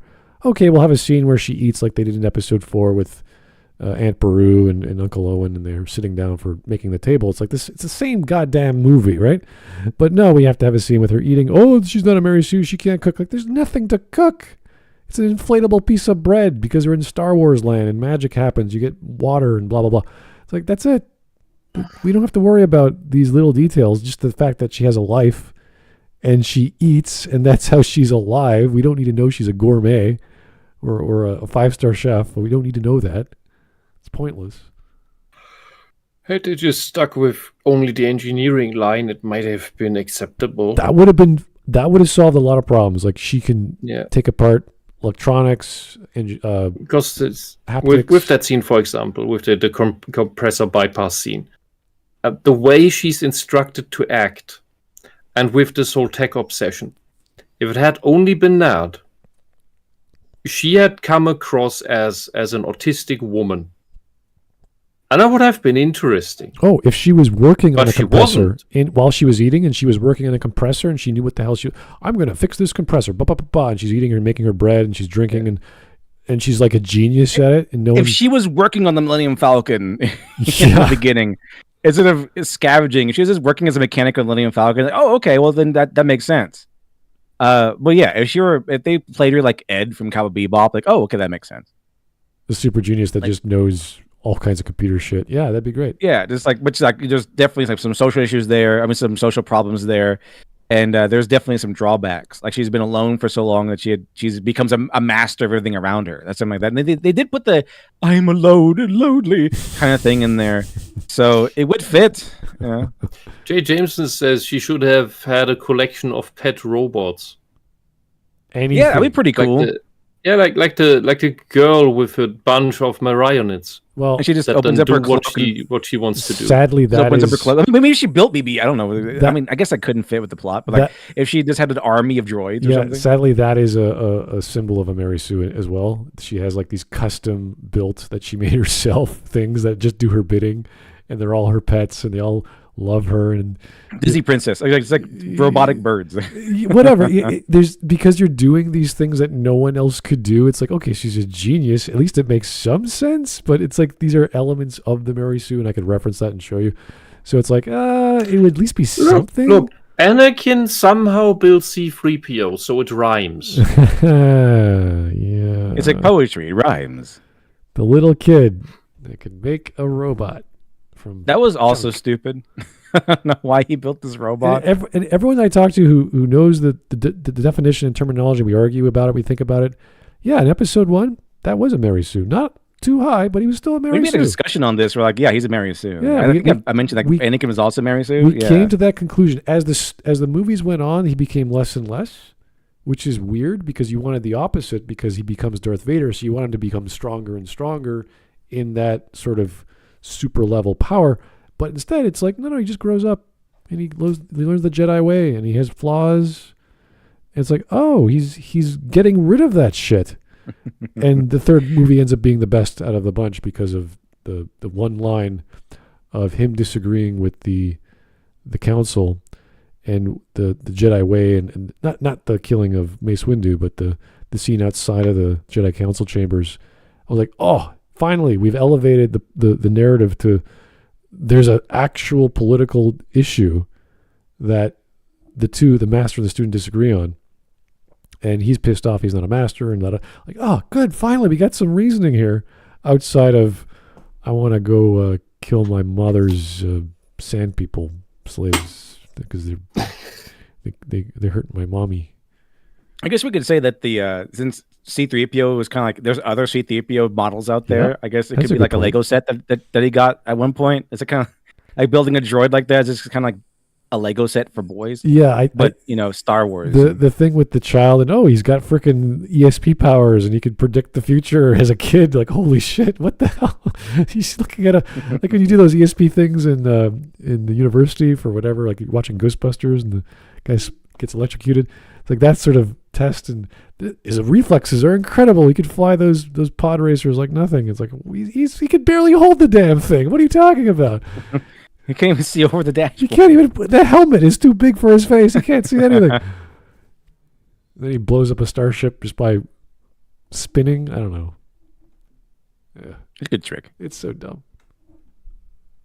Is the scene where Rey fixes the Falcon's hyperdrive. Rey fixing the Millennium Falcon better than Han Solo, its former owner. The usual defense for this is that Rey is a scavenger and lives alone, and can therefore fix things like a trained mechanic, but we don't know this for sure. Most bad faith criticisms ignore the fact that she was aware of the modifications made to the Falcon, since Han had it. Some moof milker put a compressor on the ignition line. Unkar plucked it. I thought it was a mistake too, puts too much stress on the hyperdrive. And during a key Yeah, but it's not set up that she's a mechanic. Like, she just knows things. That's it. So because she disagrees with the compressor that some guy put on, like, I thought that was dumb. All of a sudden she's a mechanic. It's just like she just knows things. Yeah, instead of it goes with my thing that she knows things because she's just awesome. That's what I said before. That's a theoretical. That's like, this is how you optimize an engine in a car. You're like, oh, I disagree with this, nitro gases injection method. I disagree with the turbocharging. I disagree with the spoiler. It's like, sure. Do you know how those things work, honey? Do you know what a compressor does? Well, maybe she knows something. Like, we don't understand what she's talking about. You have to give us some background of what that means and say, how do you know that? Oh, because Unkar Plutt did this. I disagree. It's like, disagree how? It's like saying, well, 2 + 2 is 597. Well, I disagree. That's too big of a number. It's like, because you understand what whole numbers are? Because you could answer a simple question. Like, I need to understand that. You can't just throw stuff at me and then assume she's a genius at mechanics. If it was like a mathematical concept that we could see on a board and it makes sense, and there's someone forgot to carry the one, and she's like, no, you got the equation wrong. Let me fix that for you. We didn't even see that what kind of relationship she has with Unkar Plutt. We barely know his name. She just goes up there and here's some parts, and he gives her 3/4 portions. Yeah, that's it. A flashback scene, a montage of her fixing the Millennium Falcon would have worked. That would have been fine. I'd be like, yeah, she was there. She's worked on it for months, years, whatever. Great, good. See, these 5-second things, these 5-second fixes are all you need to make this make sense. This is the sad thing. It's so obvious. It's like, guys, just put in a little line of dialogue. Yeah, exactly, like a one-off dialogue saying that she's been on and off in the time it's been there, that she knows her way around a thing or two, something like that. Right, because if she only makes money, food, she doesn't even make money from trading junk for inflatable pieces of bread or whatever the hell that Unkar Plutt give portions of nutrients, whatever that is. Just portions. That's all it's called. Yeah. Yeah, we don't even know. It's like, okay, is that her life? No, there's obviously more to it, but we don't see it. We don't know what that means. That's just what she does for a living. Yeah. With a character like Batman, there's a massive backstory of him traveling for 10 years and learning from masters on everything. I think it would make more sense if we saw more than her scavenging. Like, obviously she apparently works for Unkar Plutt. So have her okay, bring him some scraps, he pays her, and then she goes to, okay, today's mechanical day. Right. But then the rest of the days, it's her lounging around doing nothing. She's scrubbing something. She's at the market bartering. She doesn't work all that much. She just kind of works for a little bit, part of the day, goes back, she goes turns it in, then just relaxes for the rest of the day. You would think that they would a normal circuit, if she were a guy, they would have her work in the morning all the way till night and be exhausted and run through the mud. Oh yeah. And okay, you turn your scraps now, go work on the Falcon. That sort of thing. Okay, well you're done with your duty for that part of the day. Time for the next. If you work for a normal job, it's okay, well you're doing this for this part of the day. Now you're done with that. Okay, now stack boxes or right. or something like that. It's not just one task and you're done. I remember one of the arguments was she has that computer in her hovel, and that's how she learned all the languages. That's how she learned mechanics. That's how she learned all these things, because we saw a screen on something, and you're like, wait a second, Rosetta Stone. It's like this knowledge of the universe. Also having learned about the stuff with the rebellion, because all those stories got passed down too. Yeah, it's I think they treat all the rebellion heroes like it's been 400 years, and whoa, that would treat it like this. Yeah, treating it like this whole big legend. It's even though it was 20 years ago, 20 or 30 years ago, roughly. 20 years ago, bro. It's not that long ago. Look, have you heard of Steve Jobs? Heard that guy? Did he exist? Is he a myth? Dude, he died 10 years ago. Yeah, basically that fucking mentality. Exactly. Steve Jobs would be a myth today. Oh yeah, I guess things really do pass really quickly over there on not Tatooine. But I mean, if she were a guy, and if she were a male character, they would have been a little bit different. I think they would have been allowed to treat her terribly. So she's like, "Oh yeah, don't worry. I trained and I learned languages on the little computer thing I have." And then try to talk to Chewbacca, and Chewbacca tries to kill him because he's like says something bad about his mother. Like they would totally do that if Ray were a guy. If Ray were a guy, it would be like, I didn't learn anything from this thing. Yeah. Have you ever seen like somebody like who learns stuff from like a book, like learn language from a book, and then they go to like practical, conversational with language, and then just mess things up and don't really understand much. They sound too formal or something. That's kind of what it'd be like because she doesn't really have any interaction. Yeah. But she does it perfectly because she's a girl, and she's therefore they treat her like a Mary Sue. But if she were a guy, they would definitely, especially Disney, if she were a guy, would be like, "Oh yeah, time for a joke." It's just a walking, talking joke. Gotta make the lumbering oaf who's living by himself, doesn't know anything about refinement or intelligence. He's just a guy. And yeah, he had those books and had those data tapes, whatever. But when it comes to practicality, he can't communicate to droids. He can't communicate to Wookiees. He can't fix a freaking light speed engine. It would be a joke. It would be a funny comedic scene wherever he's about to fix something and it breaks. And it's always his fault. And that's why we have Finn, the janitor, could be an engineering genius. That's what some janitors are. He could fix things. He'd come in to save him. He'd fix the light speed thing because he's an Imperial janitor, so he has all his access to technology. So, there's ways to fix this and have it make sense. Finn was under the direct command of Kylo Ren, if I remember correctly, wasn't he? I don't know, but I think it was like the opening scene of finding Poe Dameron, and he was with that squad, and Finn was the only one that refused to fire. It was weird because he was described, like even in episode 8, he was describing the layout of stuff. It's like, where did you worked everywhere as a janitor? Like they must have janitor requirements. And Finn's like, I'll do it. Like, okay, Starkiller Base, dude, you're there for a few months. That's the entire reason why the mission to destroy Starkiller Base was even possible in the seventh movie, because they established that he knew the place. He goes everywhere. Janitor goes. They made him a janitor for literally no reason. It's just to humiliate Finn. That's the only reason why they made him a janitor. They could have just made him like a guy who was on guard duty for most of the time or something. I mean, they just switched him out for field duty. But no, they had to, in order to humiliate him more, because he's a man in a Disney-written film. They had to just lay on thick all that humiliation. It is weird that a janitor becomes a stormtrooper. I was like, is that an upgrade? Is that a downgrade? Like, how did you get that position? Is it just one would assume it's an upgrade because he actually did see field combat. It's just it was too much for him. Phasma comes by and says, "You're a soldier now." It's like, all right, is that good? Is it bad? Like nothing. We have no idea. Well, the thing is, it's from what I learned from other things, is like the soldiers, they don't really have a janitor. It's like more like they get janitorial duty. Like they're like, okay, your turn. You guys turn to scrub the head. Just something like that. Or you guys stay behind and scrub this hallway. Yeah, because they got the droids for that. Right. Yeah. So there's no reason in this scenario in Star Wars to make Finn a janitor other than to humiliate him. That's the only reason. So even then, just low-ranking stormtrooper would have been enough. Exactly. They just had him be like, "Oh yeah, he kind of sucks, so he's always on guard duty at the base, not so much."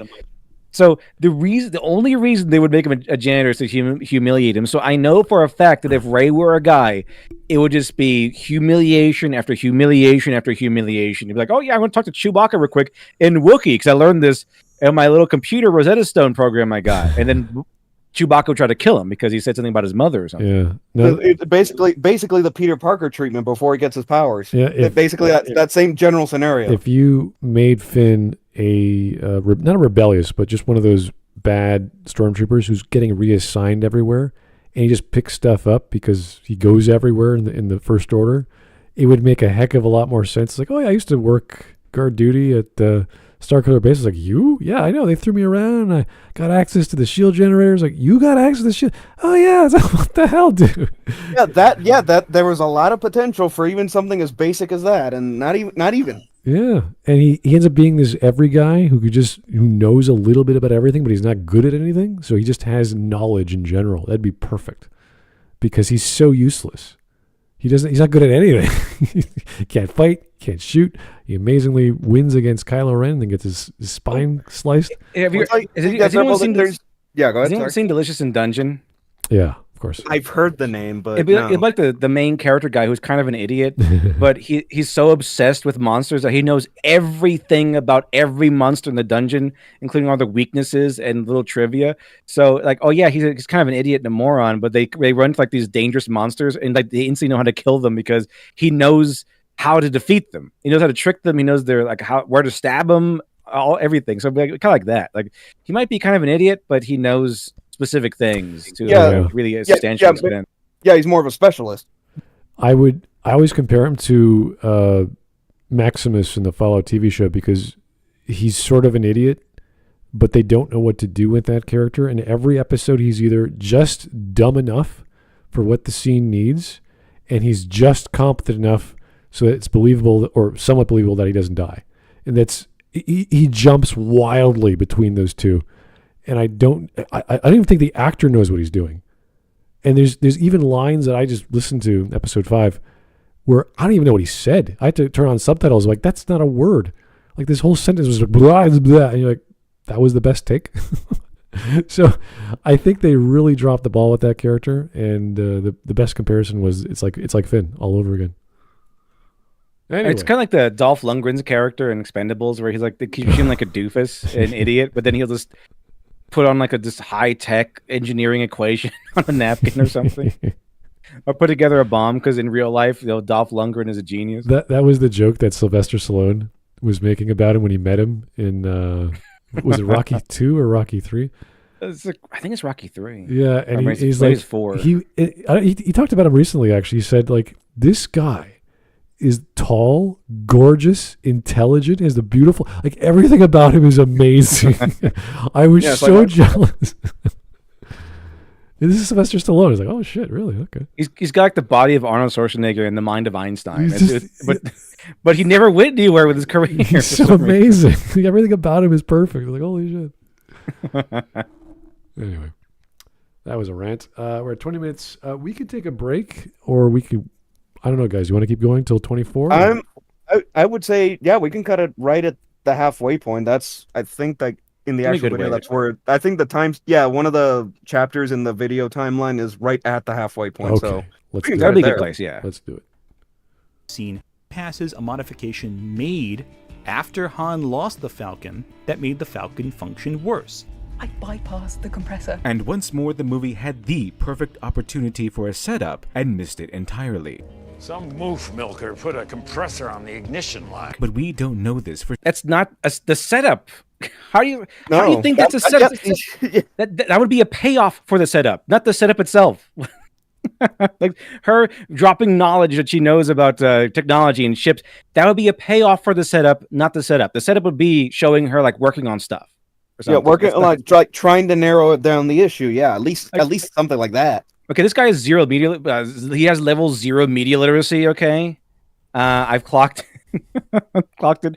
Level 0 media literacy. At least he doesn't use that term in this video. At the very least, he doesn't say media literacy. I know he wants to. It's like he really wants to, but he knows right he shouldn't. He's right on the edge. It's like he's right on the edge of saying it, but he holds himself back. Well, because he knows he doesn't want to cross that Rubicon. No, guys, he's already sided with Willems on plot holes not matter. As soon as he parroted Patrick, I'm like, okay, you're done. You're finished. You're already. Well, yeah, that is definitely already a bad sign, but at least he doesn't use the actual term. Oh, he isn't up to date. He isn't up to date on all the lingo. He's right there. Yeah, he's a month too late to the party. Yeah, okay. I think that might be fair because like this video seems like it's from 10 years ago. Yeah, he's so January 2024. He's just so. This was like from a long time ago. It's probably because the movie was from that long ago. And we're bringing up like Patrick Willems again. Like it's like wow, it's like a blast of the past. It's like jeez. Who's next? Just right. And we're gonna get through all. Yeah, just right. But at least not that. Media literacy wasn't around back then, so maybe that's why he doesn't use it. Oh. Yeah, that term's still a relatively new invention. So naturally, she knows this. Rey is introduced with unexplained expert fighting skills, technical skills, and magical expert-level piloting skills despite only dabbling. Still no sign of a mentor, and she uses all these skills to save the day. As for fighting, well, Rey grew up on a desert world where scavengers fight for scraps. We even see her fighting in the background of a scene, demonstrating her lived experience before she... Oh, her lived experience! But this was the issue, Anthony, is that this is all we see of that. Yeah, we don't get like that's what I'm saying. In that thing he showed, no mentor. If she just had a mentor, you can either brawl like a psycho or you can have a mentor. And and for a woman alone to fight off 3 men, it's not just she learned how to fight in a bar. Okay, she has to a little edge on that. Okay, and we never. She just wins. So it would make sense. Yeah, sorry, go ahead. Sorry. I said it would make so much more sense if they allowed Finn to save her. He, after all, is a stormtrooper who knows how to fight. It would make so much more sense if he saved her. I mean, you know how tough it is for a man to fight off 3 other men, let alone like a stick thin woman like Rey. Like it's tough. Yeah. So it makes more sense if like he went in and saved her, like Luke had to be saved in the first movie a few times, and then maybe she later should learn how to fight with a mentor. But no, she's like, okay, look, girl power. We can't have her look weak. So she beats up 3 men easily without breaking a sweat. Yeah, it's like, at least in terms of a mentor, they could have even had Unkar Plutt be that for her. So despite how much of an asshole he comes off as, like, since they got Simon Pegg for that character, they might as well have put that character in that role. Oh, all he does is like, here's 3/4 portions, and then she took off. And that's it. And we never see him again until after the Falcon takes off, and he just runs out. It's like, hey, come back with my property or something like that. That's it. I remember the solution that you provided, which I thought was almost perfect, was the fact that she was a Jedi trainee, and she had a master, and she was forgetting and remembering things as she was going by, and she has all the. It's kind of like in Kung Fu where they has the flashback scene, and he remembers about some moral or some lesson. It's the same idea where, oh yeah, my master taught me how to use the Force and do this, and okay, I'm gonna use patience. That's all they needed. That's really all they needed to do. And that would have been fun. And you know what? It didn't even have to be a Force user. It could have just been a master who just trained her at anything, and she's remembering, okay, yeah, I remember doing this and surviving like that. And obviously, I would like to see her use a stick because that's what she's got. And this is not fighting over scrap. This is a bunch of guys hunting down BB-8, I think. It's not scrap. That's a moving object. That's a little droid running around. So, I don't know. There's something wrong with these scenes. And yeah, Finn getting beaten up by her and her beating up everyone else is kind of like, okay, that's a bit much. Getting beat up by her in like a split second. Fight. What lived experiences Luke Skywalker have fighting? Where did you train? On a He doesn't fight. That's another thing that proves your point, because that proves the difference between the two. He just doesn't fight. Han Solo does all the fighting. The only time he does anything is when he pilots things. Luke gets a blaster during one of the scenes, the death of Obi-Wan, so he does fight with a gun. Yeah, it doesn't require any skill. It's like, I think he does fight a little bit with the gun where it's like straight ahead. Like there's like a guy's above him on another bridge above, and he just fires at them and he shoots a few of them. And so it's like, it's not because he's better shot or anything. It's because he knows that he can pull a trigger and he can aim pretty well. Yeah, I think even Leia was doing her share. Oh, she was better. Like, yeah. She was better, but it's not like Rey fighting Kylo Ren or something, or like some trained master loses. Yeah, if Rey had a gun, you know how much problems that would have solved. She just carried a blaster. Be like, yeah, no problem. But like, I mean, if she had a gun, it's like expert marksmanship. With Luke, he was just kind of like firing. He doesn't shoot. He doesn't hit every shot. I mean, he does hit sometimes. But he's definitely no John Wick. You know, he's definitely no master. I'm remembering the cut scenes from episode 4 where that guy is trying to get him to join the Imperial Army, and he kind of wants to do that, but he's worried about Uncle Owen, and they're talking about, you're the best bush pilot I've ever seen. It's like, okay, that's a good line of dialogue. You just need some guy to say, yeah, you've been better at me. We've grew up together, and I saw you do this and that. And then later on, we learn about he's a great shot with the Womp Rats with his T-16 or whatever the hell that thing in the background was. It's like, that's just enough for us to go, okay, yeah, he could fly and he's good at shooting. on a starship or whatever that he's And in. Han does most of the real fighting. He's charging around, fighting guys. It's kind of funny. He has a pistol, so he's charging at him, he's yelling at him and stuff like that. And also, overall, they allowed them to escape. Leia's like, yeah, they let us go so they can follow us to the rebel base. So it wasn't like he pulled off some miracle. It was they let him go. He got a few good shots in, but like it wasn't Luke Skywalker fighting Vader and then Luke Skywalker won. It wasn't that stuff. It was like luck and the fact that they wanted to let him go. So it's very different. Like he didn't even show like, oh yeah, when does he fight? He's just assuming that, oh yeah, he's like in a giant battle and New Hope that requires a bunch of skill like Rey required. No, it didn't happen. Toys all his life. How do you know that? Like you're making your own assumptions. He just plays with toys his entire life. Like no, he doesn't. I think that's the ship that he drives for fun. The ship he has in his hand is a model of the ship in the background. Yeah, so that's the ship. That's a ship of the model of the ship that he flies around for fun. So he's not just playing with toys. Without the benefit of Finn's decades of military-level training, has no sign of a mentor, and is completely self-taught. How does she fare against Kylo Ren, who, if you recall, has been trained by not one, but two legendary mentors? So let's count the time. You didn't finish it. I compared it to like, oh yeah, Finn with all this military training lost Kylo Ren. Same wounded Kylo Ren, I might add. Finn with decades, because it got him as children. So decades of military training loses. Rey with none of that wins. Rey wins a fight on her own without any help. Now, of course, he couldn't show that because that would make him look even more stupid. We're going to ignore any stormtrooper fights because, honestly, who in Star Wars can't just fight through stormtroopers? It's redundant. That's not a good thing. And they didn't fight through them on purpose in A New Hope. They were pushing like a trash compactor, first of all, and second of all, they allowed them to escape. Also, completely different generations of stormtroopers. Oh yeah, these were like kid soldiers that were trained from childhood, I think, to be soldiers. Yeah, child soldiers. Yeah, explicitly. Which doesn't make any sense why they would be so bad because they've been trained for decades. Exactly. This is the scene. It makes it even worse. This is the scene where she even surprises herself with the shot she makes. Even she's shocked. Oh my! Did I just? And she looks at the gun like it's a freaking magical item. Like, what is this thing? At the start of the scene when the stormtroopers first come down to start looking for her. Yeah. See if he cuts it out. Force Awakens fights Kylo Ren. He cut it out. Oh, there it is. She's beaten in 5 seconds and then gets kidnapped.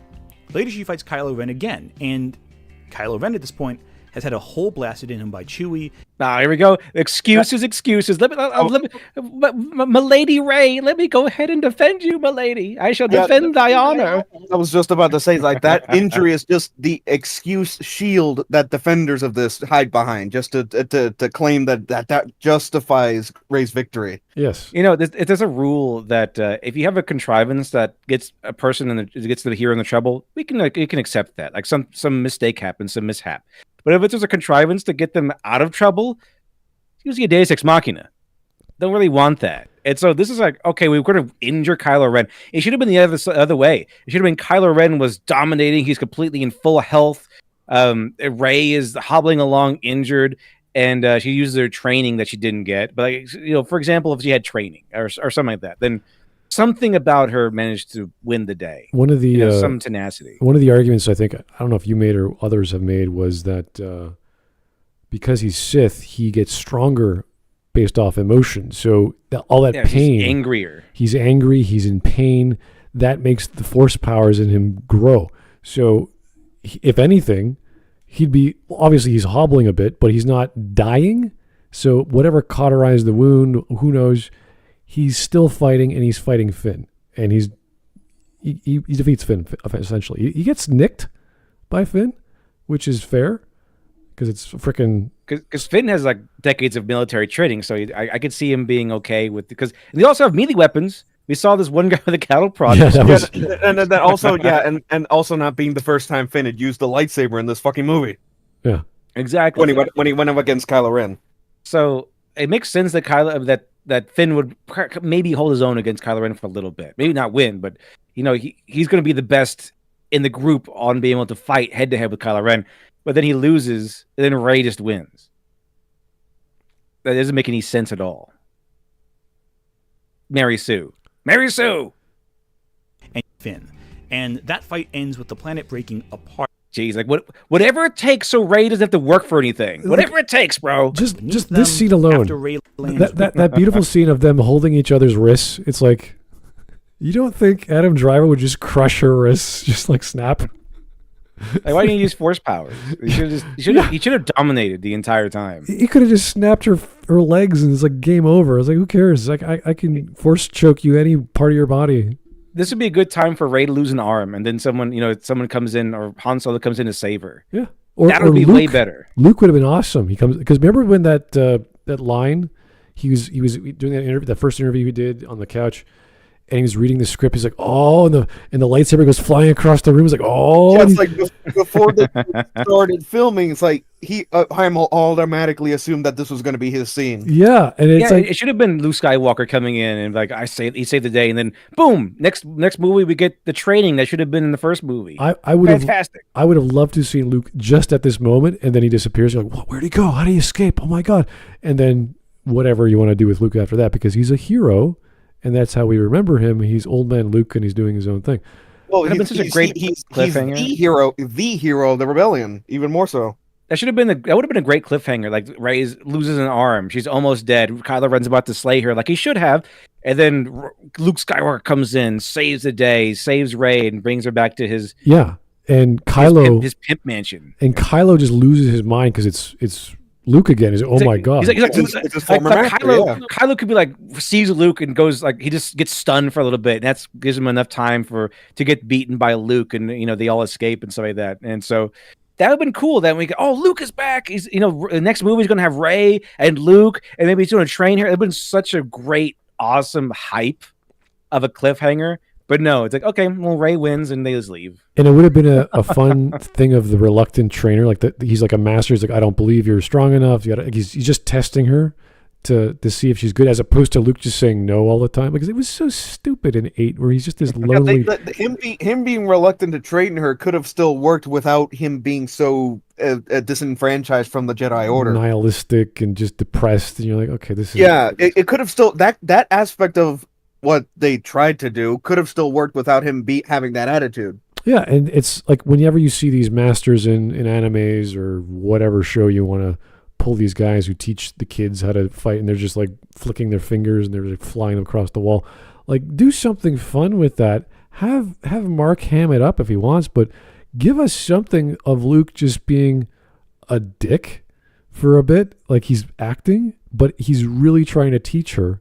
Because he's a Jedi Master, and Jedi Masters are always trying to teach you something about wisdom and compassion and the Jedi way, even when he's reluctant, and even when he's disenfranchised, because that could work perfectly, even though he's still sad about the state of the world. He's still. What if he left for like a noble reason? What if he like left because he has a lot of enemies, and if he lives with his family, then they're going to get caught in the crossfire. That would have been cool. That would have been Luke Skywalker. Like, just like, I'm going to leave quietly, no one's going to know where I am, so that if anyone wants to track me down, they'll come after me. Something like that.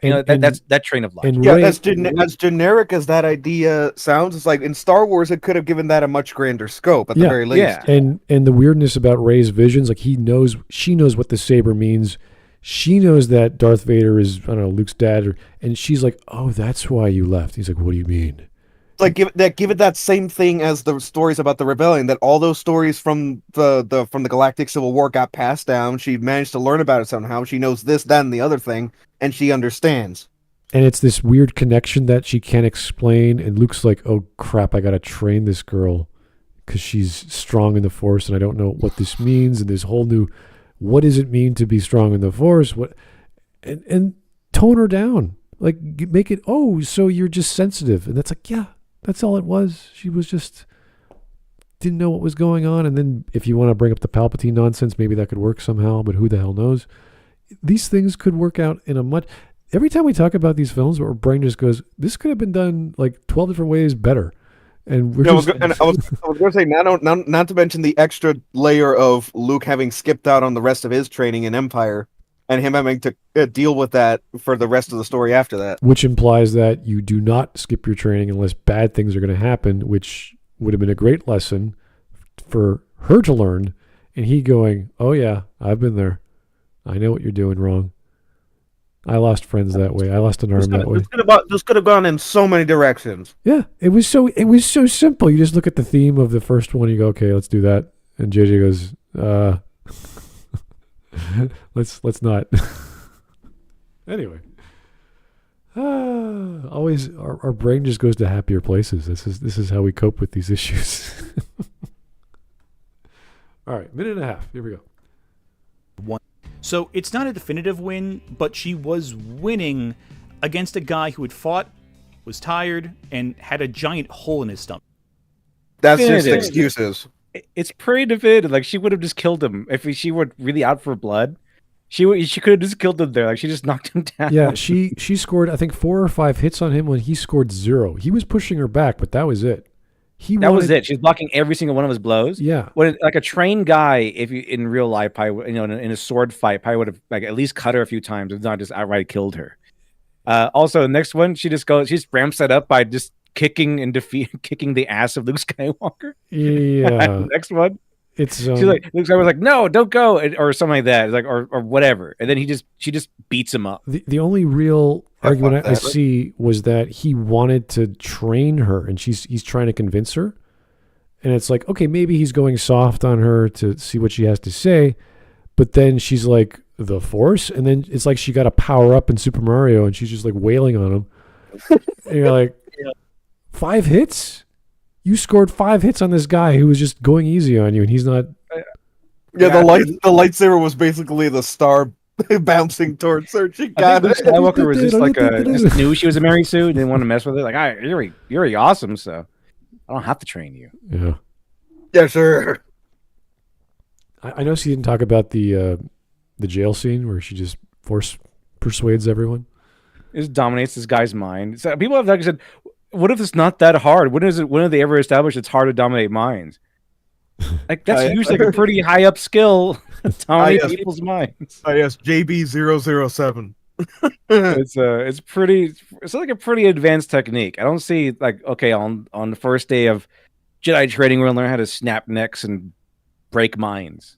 Sounds pretty good. Yeah, last time I checked, any games that let you use the mind trick, hold off on it for a good long while. For that reason.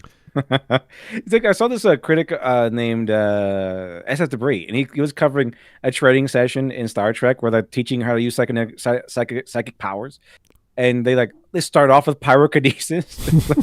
Sorry, wait a minute, what?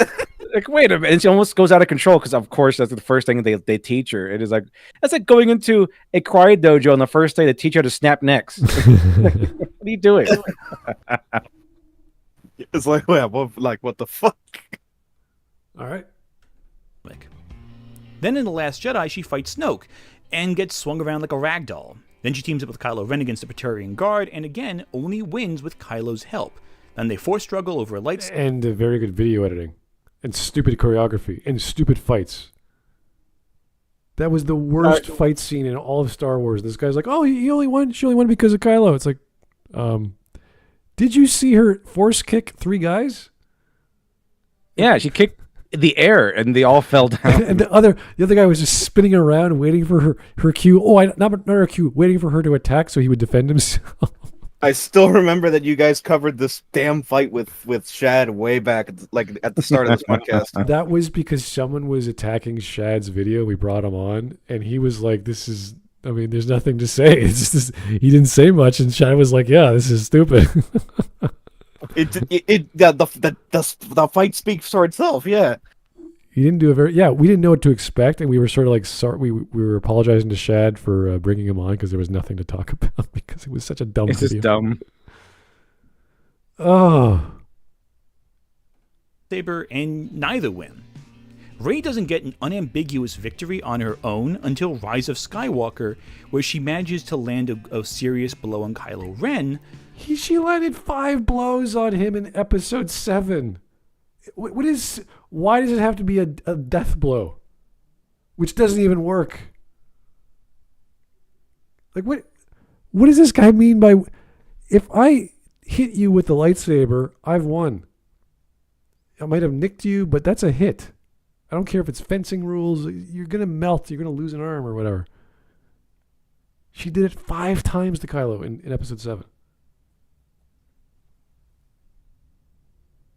You're lying, Smud. Kylo Ren is distracted by the memory of his mother at that time. So, the she mama's lands boy. a hit on a guy whose back is turned to her. And that's her second fight with Kylo Ren in that movie. 4th or 5th in total, depending on how you count the lightsaber struggle. And then she... Anything to prevent Rey from actually doing any frickin' work. Anything to defend Milady Rey. The only good thing... She's not real, bro. Like, she can't sleep with you, man. The only good thing in that fight scene where they're... Okay, the whole scene is stupid because they're force projecting each other and they're whatever dyad bullshit. Yeah, that's point number 1 of any of this. In that scene is one of the very few defenses I have of the movie. Kylo is attacking her fact that she's lonely and she lived on a desert planet and waiting for her parents that will never come. And she was nobody. Yeah, she was a nobody, and he's saying like this is what he should have been doing back in episode 7. But no, they finally, oh, wait, she has a character flaw. Let's actually expose that. Oh, wow. What a great idea. Third movie in. I'm glad you explained that. So that makes sense. And she's angry about that because that's what affects her. And that's what you should be doing in stories when you have a weakness. The villain attacks the hero's weakness, psychologically, whatever. So it's like, oh, they're doing it. JJ knows what he's doing for about 20 seconds. And they go back to her being amazing. So that is like the only thing that I will defend it as. And then there's the stupid scene where she infiltrates the Star Destroyer or whatever it was with the 2 other guys. And that's all just dumb shit. And you're like, okay. Well, sorry, that was the scene that led up to that. Back at him. So out of all those fights, she only unambiguously wins. She wins against Palpatine. That would have been really interesting if, like, I don't know, she went through some sort of character arc where she learned how, about Palpatine after they found out that he would somehow return. So Palpatine returned. Oh, let me read about Palpatine, because she read about all this crap, right? Like, she read about like, oh, Han Solo, you're a legend. Maybe she like goes back to her books and like reads about Palpatine and the Sith and like learns these things. Like, she spends the entire movie preparing to fight Palpatine. Well, of course they don't have to do that because she's a Mary Sue, and you just throw her in the battle. She wins. She knows instantly how to block lightning back at him. And he's dumb enough to get hit by it. And even then, there's some conditional statement that's paired with that. I don't even think did Luke Skywalker block the lightning back at the Emperor? I don't think so. Did he? No. He was being killed. Why did she pick on? She unambiguously beat Kylo when he was distracted. When she beat Luke, doesn't matter if she had a lightsaber or not. She still beat Luke. She beat Kylo several times. She beat Palpatine. I don't care if he caused his own demise. She still won. Like, I don't. She beat the stormtroopers with a blaster. That wasn't unambiguous. She literally shot them with a dinky ass little blaster pistol. She destroyed 20 to 21. I can't remember the exact number. TIE fighters in the Millennium Falcon in episode 8. I mean, triple shot. That was the stupid one. I mean, there's multiple scenes of her doing amazing shit. Like she freed she fixed the security system, or not fixed, but she saved was it Finn with that tentacle monster? She just hit the right button to open close the doors. And she knew every button, every single plan. Is like, oh, I know exactly how to fix this thing. Like, not one drawback. Like, she accidentally killed Chewie, and then he's alive. Like, yeah, that was hilarious. Like 5 minutes later, oh, yeah, actually he's alive. That was another transport she destroyed. She backflipped over a TIE fighter because Kylo Ren wanted to ram into her for some stupid. And she walked out there to comply to it for some reason. I gotta go do this. I gotta go. That's what they decided to put in the announcement trailer, by the way. Yeah, there's so many dumb scenes where she does so well because the movie is so stupid. It literally bends around her, which is exactly what a Mary Sue is. Where the plot, the universe bends around her for her to do her cool thing. The reality distortion field. Essentially, the end-all, be-all definition of a Mary Sue. The plot bends around the character. But this guy thinks because she stabbed Kylo unambiguously. I don't know why he's saying unambiguously, because he was distracted by a vision of the death of his mom. That he caused. But then after that, he's fine. And he has a vision of his dad that he also caused. So he could forgive himself. So stupid. Getting like these freaking vision dreams of his parents dying when he's responsible for both. I forgive you for killing me. It's like you're talking to yourself, dude. What are you talking about? You're a psychopath. No, I'll be a light side user. I was like, what? Oh, you have to suffer through the Shogun remake. It is the absolute pinnacle of all of these things. To the point that the main character, they changed the main character to the girl boss, Mary Sue, psychopath, who is also a super genius at poetry who beats everyone, and who then, while originally not being a fighter, now is a fighter and gets Dynasty Warrior-like scenes. Oh, no. It's amazing. I don't want to watch it just on that alone. It is as I said, it is the most Mary Sue-ching that ever Mary Sue. All right. Well, we're going to pause. We're going to stop right there. We'll be back sometime this week whenever we can figure out time. I'm going to read some super chats. We might have some memes. We might not. Who knows? I'll check that right now. All right. Here's the Copper Owl for 2. They use cryosleep and Earth is backwater now. I think he's referring to Blade Runner. Is that what that? Yeah, it was back when we were on the Blade Runner point. Okay. Cool enough. I don't remember they had cryosleep or not. They usually do in these stories, but that's okay. Silk Fox for the 10 pounds. Thank you, sir. Anthony argued that the Cenobites from Hellraiser aren't evil, okay, because they're not human, so can't be judged by human morality? That's not how that works. And that opening the puzzle box is consenting to being tortured by... Are you... No. I guess you kind of have to, because they open because they usually seek them out, but I think once you open the puzzle box, you're kind of trapped in the contract. But does that mean demons are not evil? They're not human. I'm going to have to watch that video. That sounds insane. And the Threadnought, thank you, sir. I am the Force, a character this guy would claim is well written right before she flies to the Death Star and explodes it with her mind. Her vagina, her vagina mind. Yeah, that's the dumb thing. Well, I'm all the Sith. Oh, I'm all the Jedi. I'm 4 years old. Oh, I'm 5 years old. That was the most retarded thing I'd ever heard in any movie, at least any Star Wars movie. Can we get Doc Brown as a Jedi? That'd be kind of fun. Oh boy, Marty, it's okay. It's your children, Marty. I'm surprised Lloyd hasn't been in Star Wars at any point. He's like the senile old Jedi. He was in Andor, but. He was? Oh, shit. I mean, people have claimed... If it was Andor, I mean, people have claimed Andor. No, it was Mandalorian. It was Mandalorian, thank you. Oh, well, never mind. That doesn't count. That doesn't exist. Okay. That doesn't count. All right. I meant real Star Wars. Yeah. Here we go. Keyframe was about to be on, but he had to bail because, I don't know, he had to. Starting with Mark, yeah. It was best said on Twitter, another case of this war... Sorry, this was never good because we don't like the creator anymore. Yeah, and he did an almost an hour essay on Harry Potter. Yeah. Oh my! This guy has me blocked now. I just checked. Like, why? How come I don't see any tweets from him? I think they would be like this angry with me or something. But the question is the question is whether he blocked you when he made his video or now when we're covering him. So I don't know. I just know he has me blocked now. It might have been like I owned him on Twitter one day and got me blocked, which happens often. I don't know. Of course.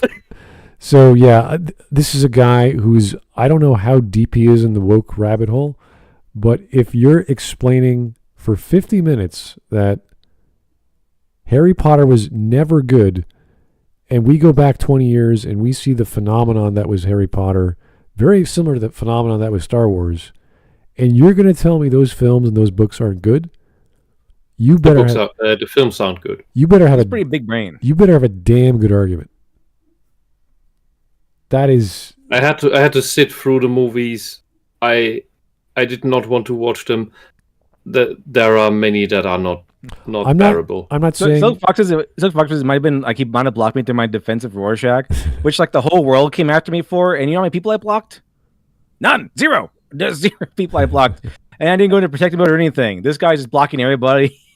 He's crawling to people for like help for like crisis management or something.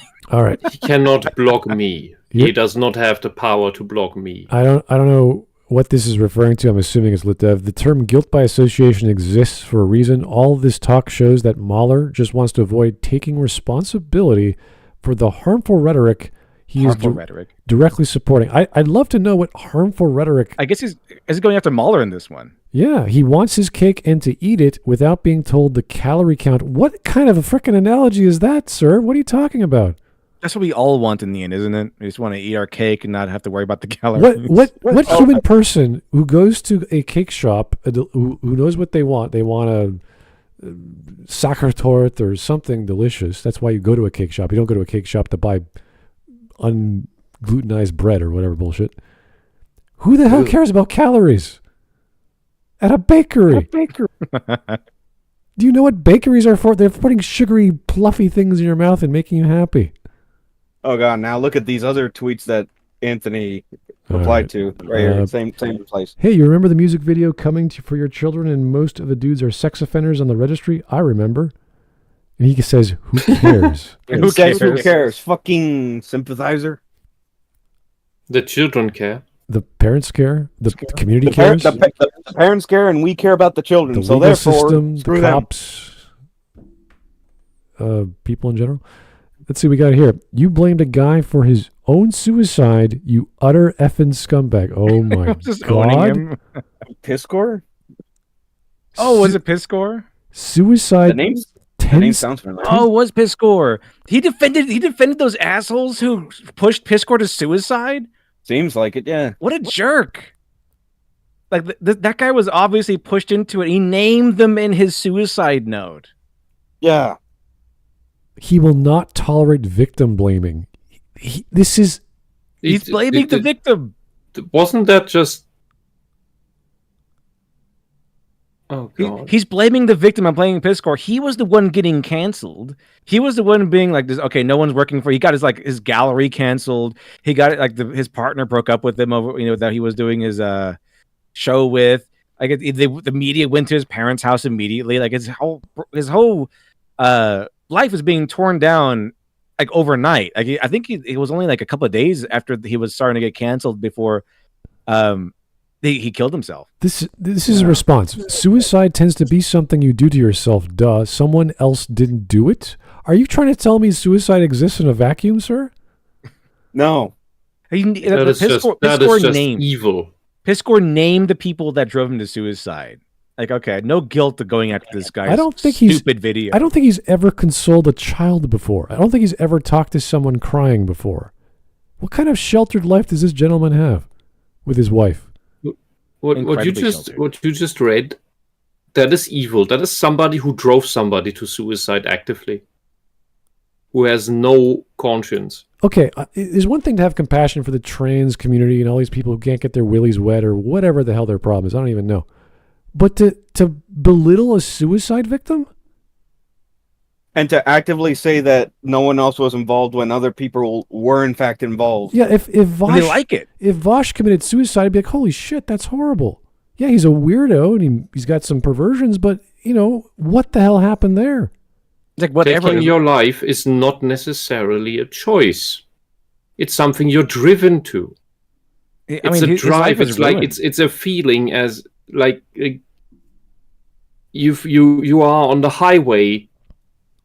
And your bladder is full, and you have to. You are running to the toilet in a way that you're already pulling down your pants. That's the drive that takes over your mind. Yeah, you're not thinking clearly anymore. Suicide cases, that people push you to that. That I remember from when I was studying these things. They happen as a result of murder, so it's a murder suicide, and someone who commits a horrible act kills themselves because they can't live with the guilt.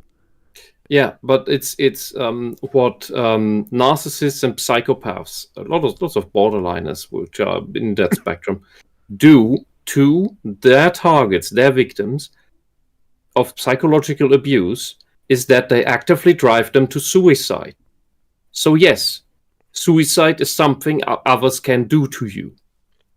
And that this guy denies that tells me that he has dirt on his hands. Something's up. I don't want to talk about that because it's kind of weird and it's very serious. So let's continue. This video from Big Joel is only 9 seconds, but it perfectly describes people like Anthony. Okay, here we go. 9 seconds. All right. There's something horrifying about that feeling that there is no truth, that people will just contort reality any way they like. But at the same time, it's kind of fun. Oh. So every subjectivist who has an opinion on YouTube is fun?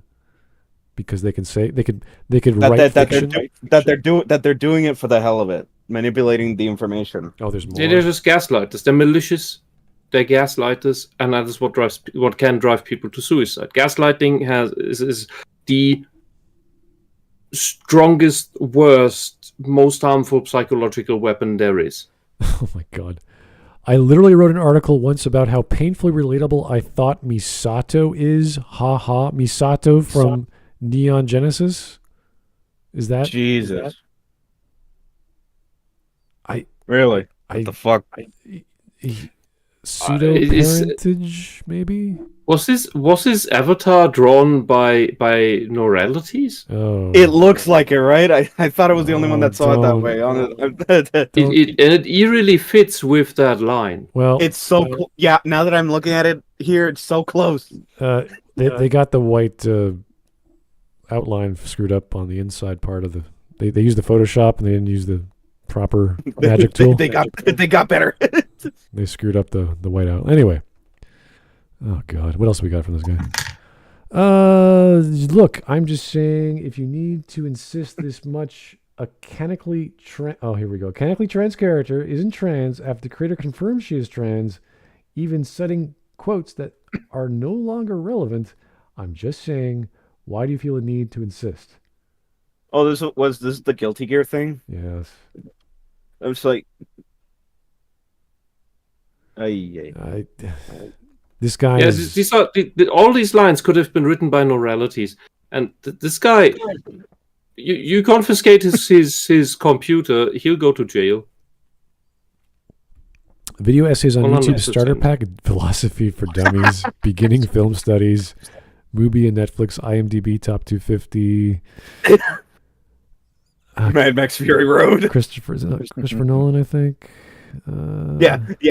Video essays for dummies. Okay. Someone should make that a video essays for dummies. It'd be kind of funny.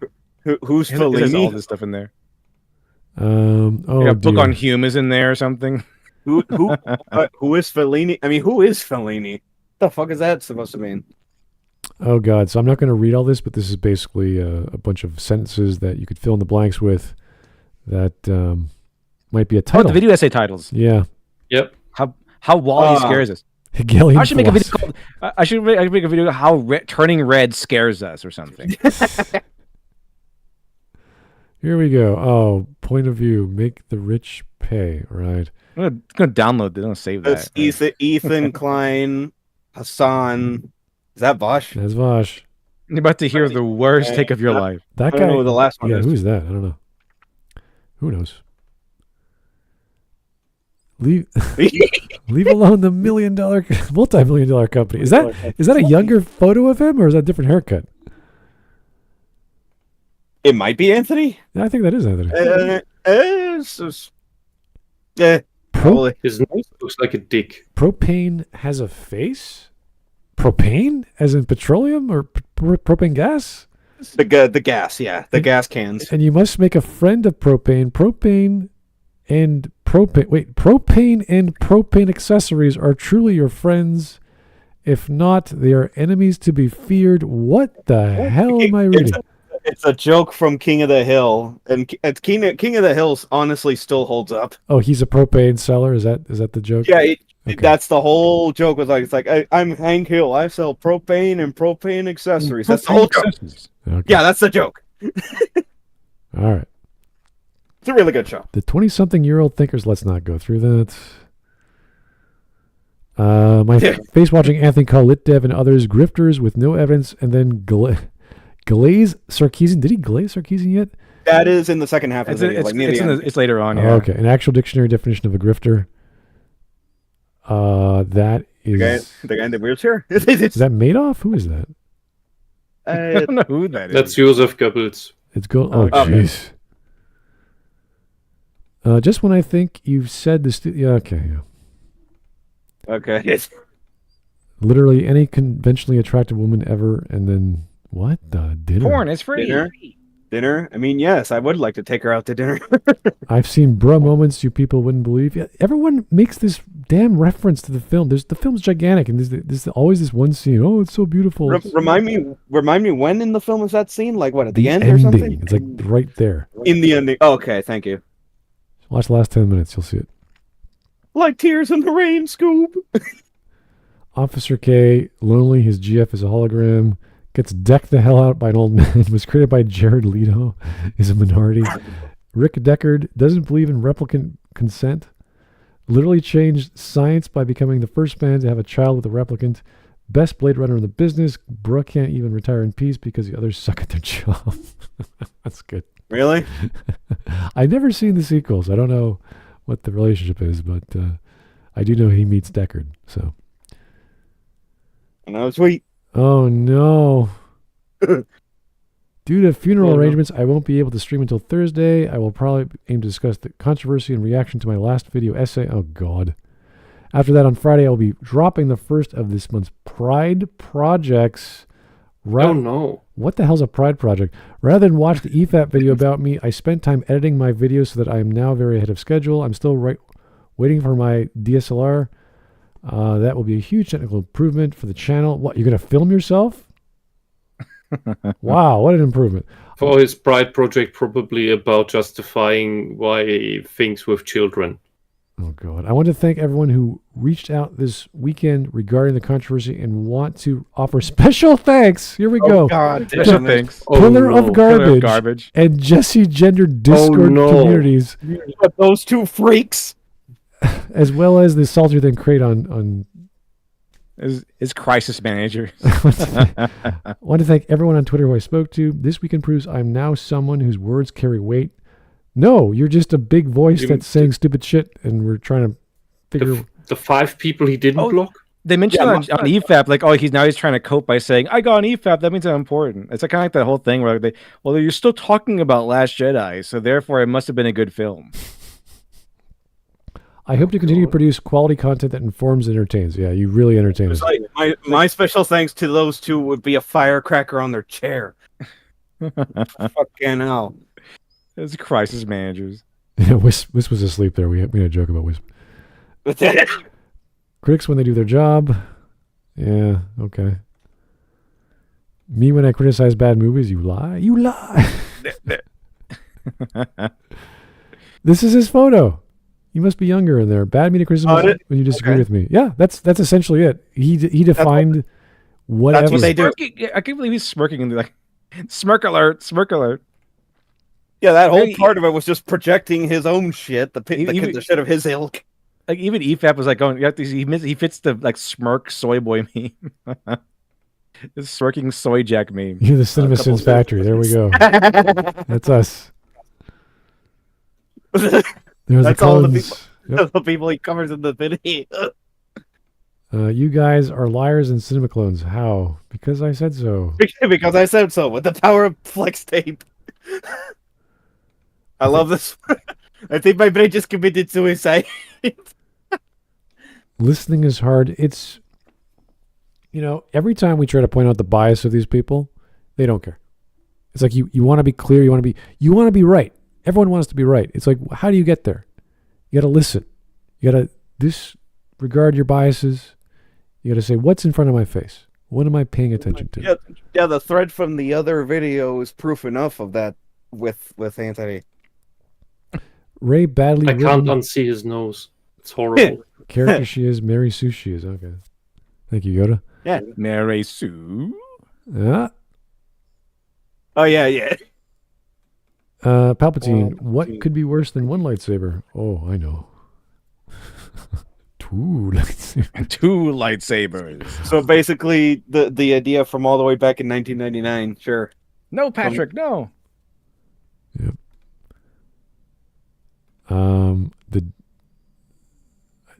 Comment sont anti-trans meme? Okay.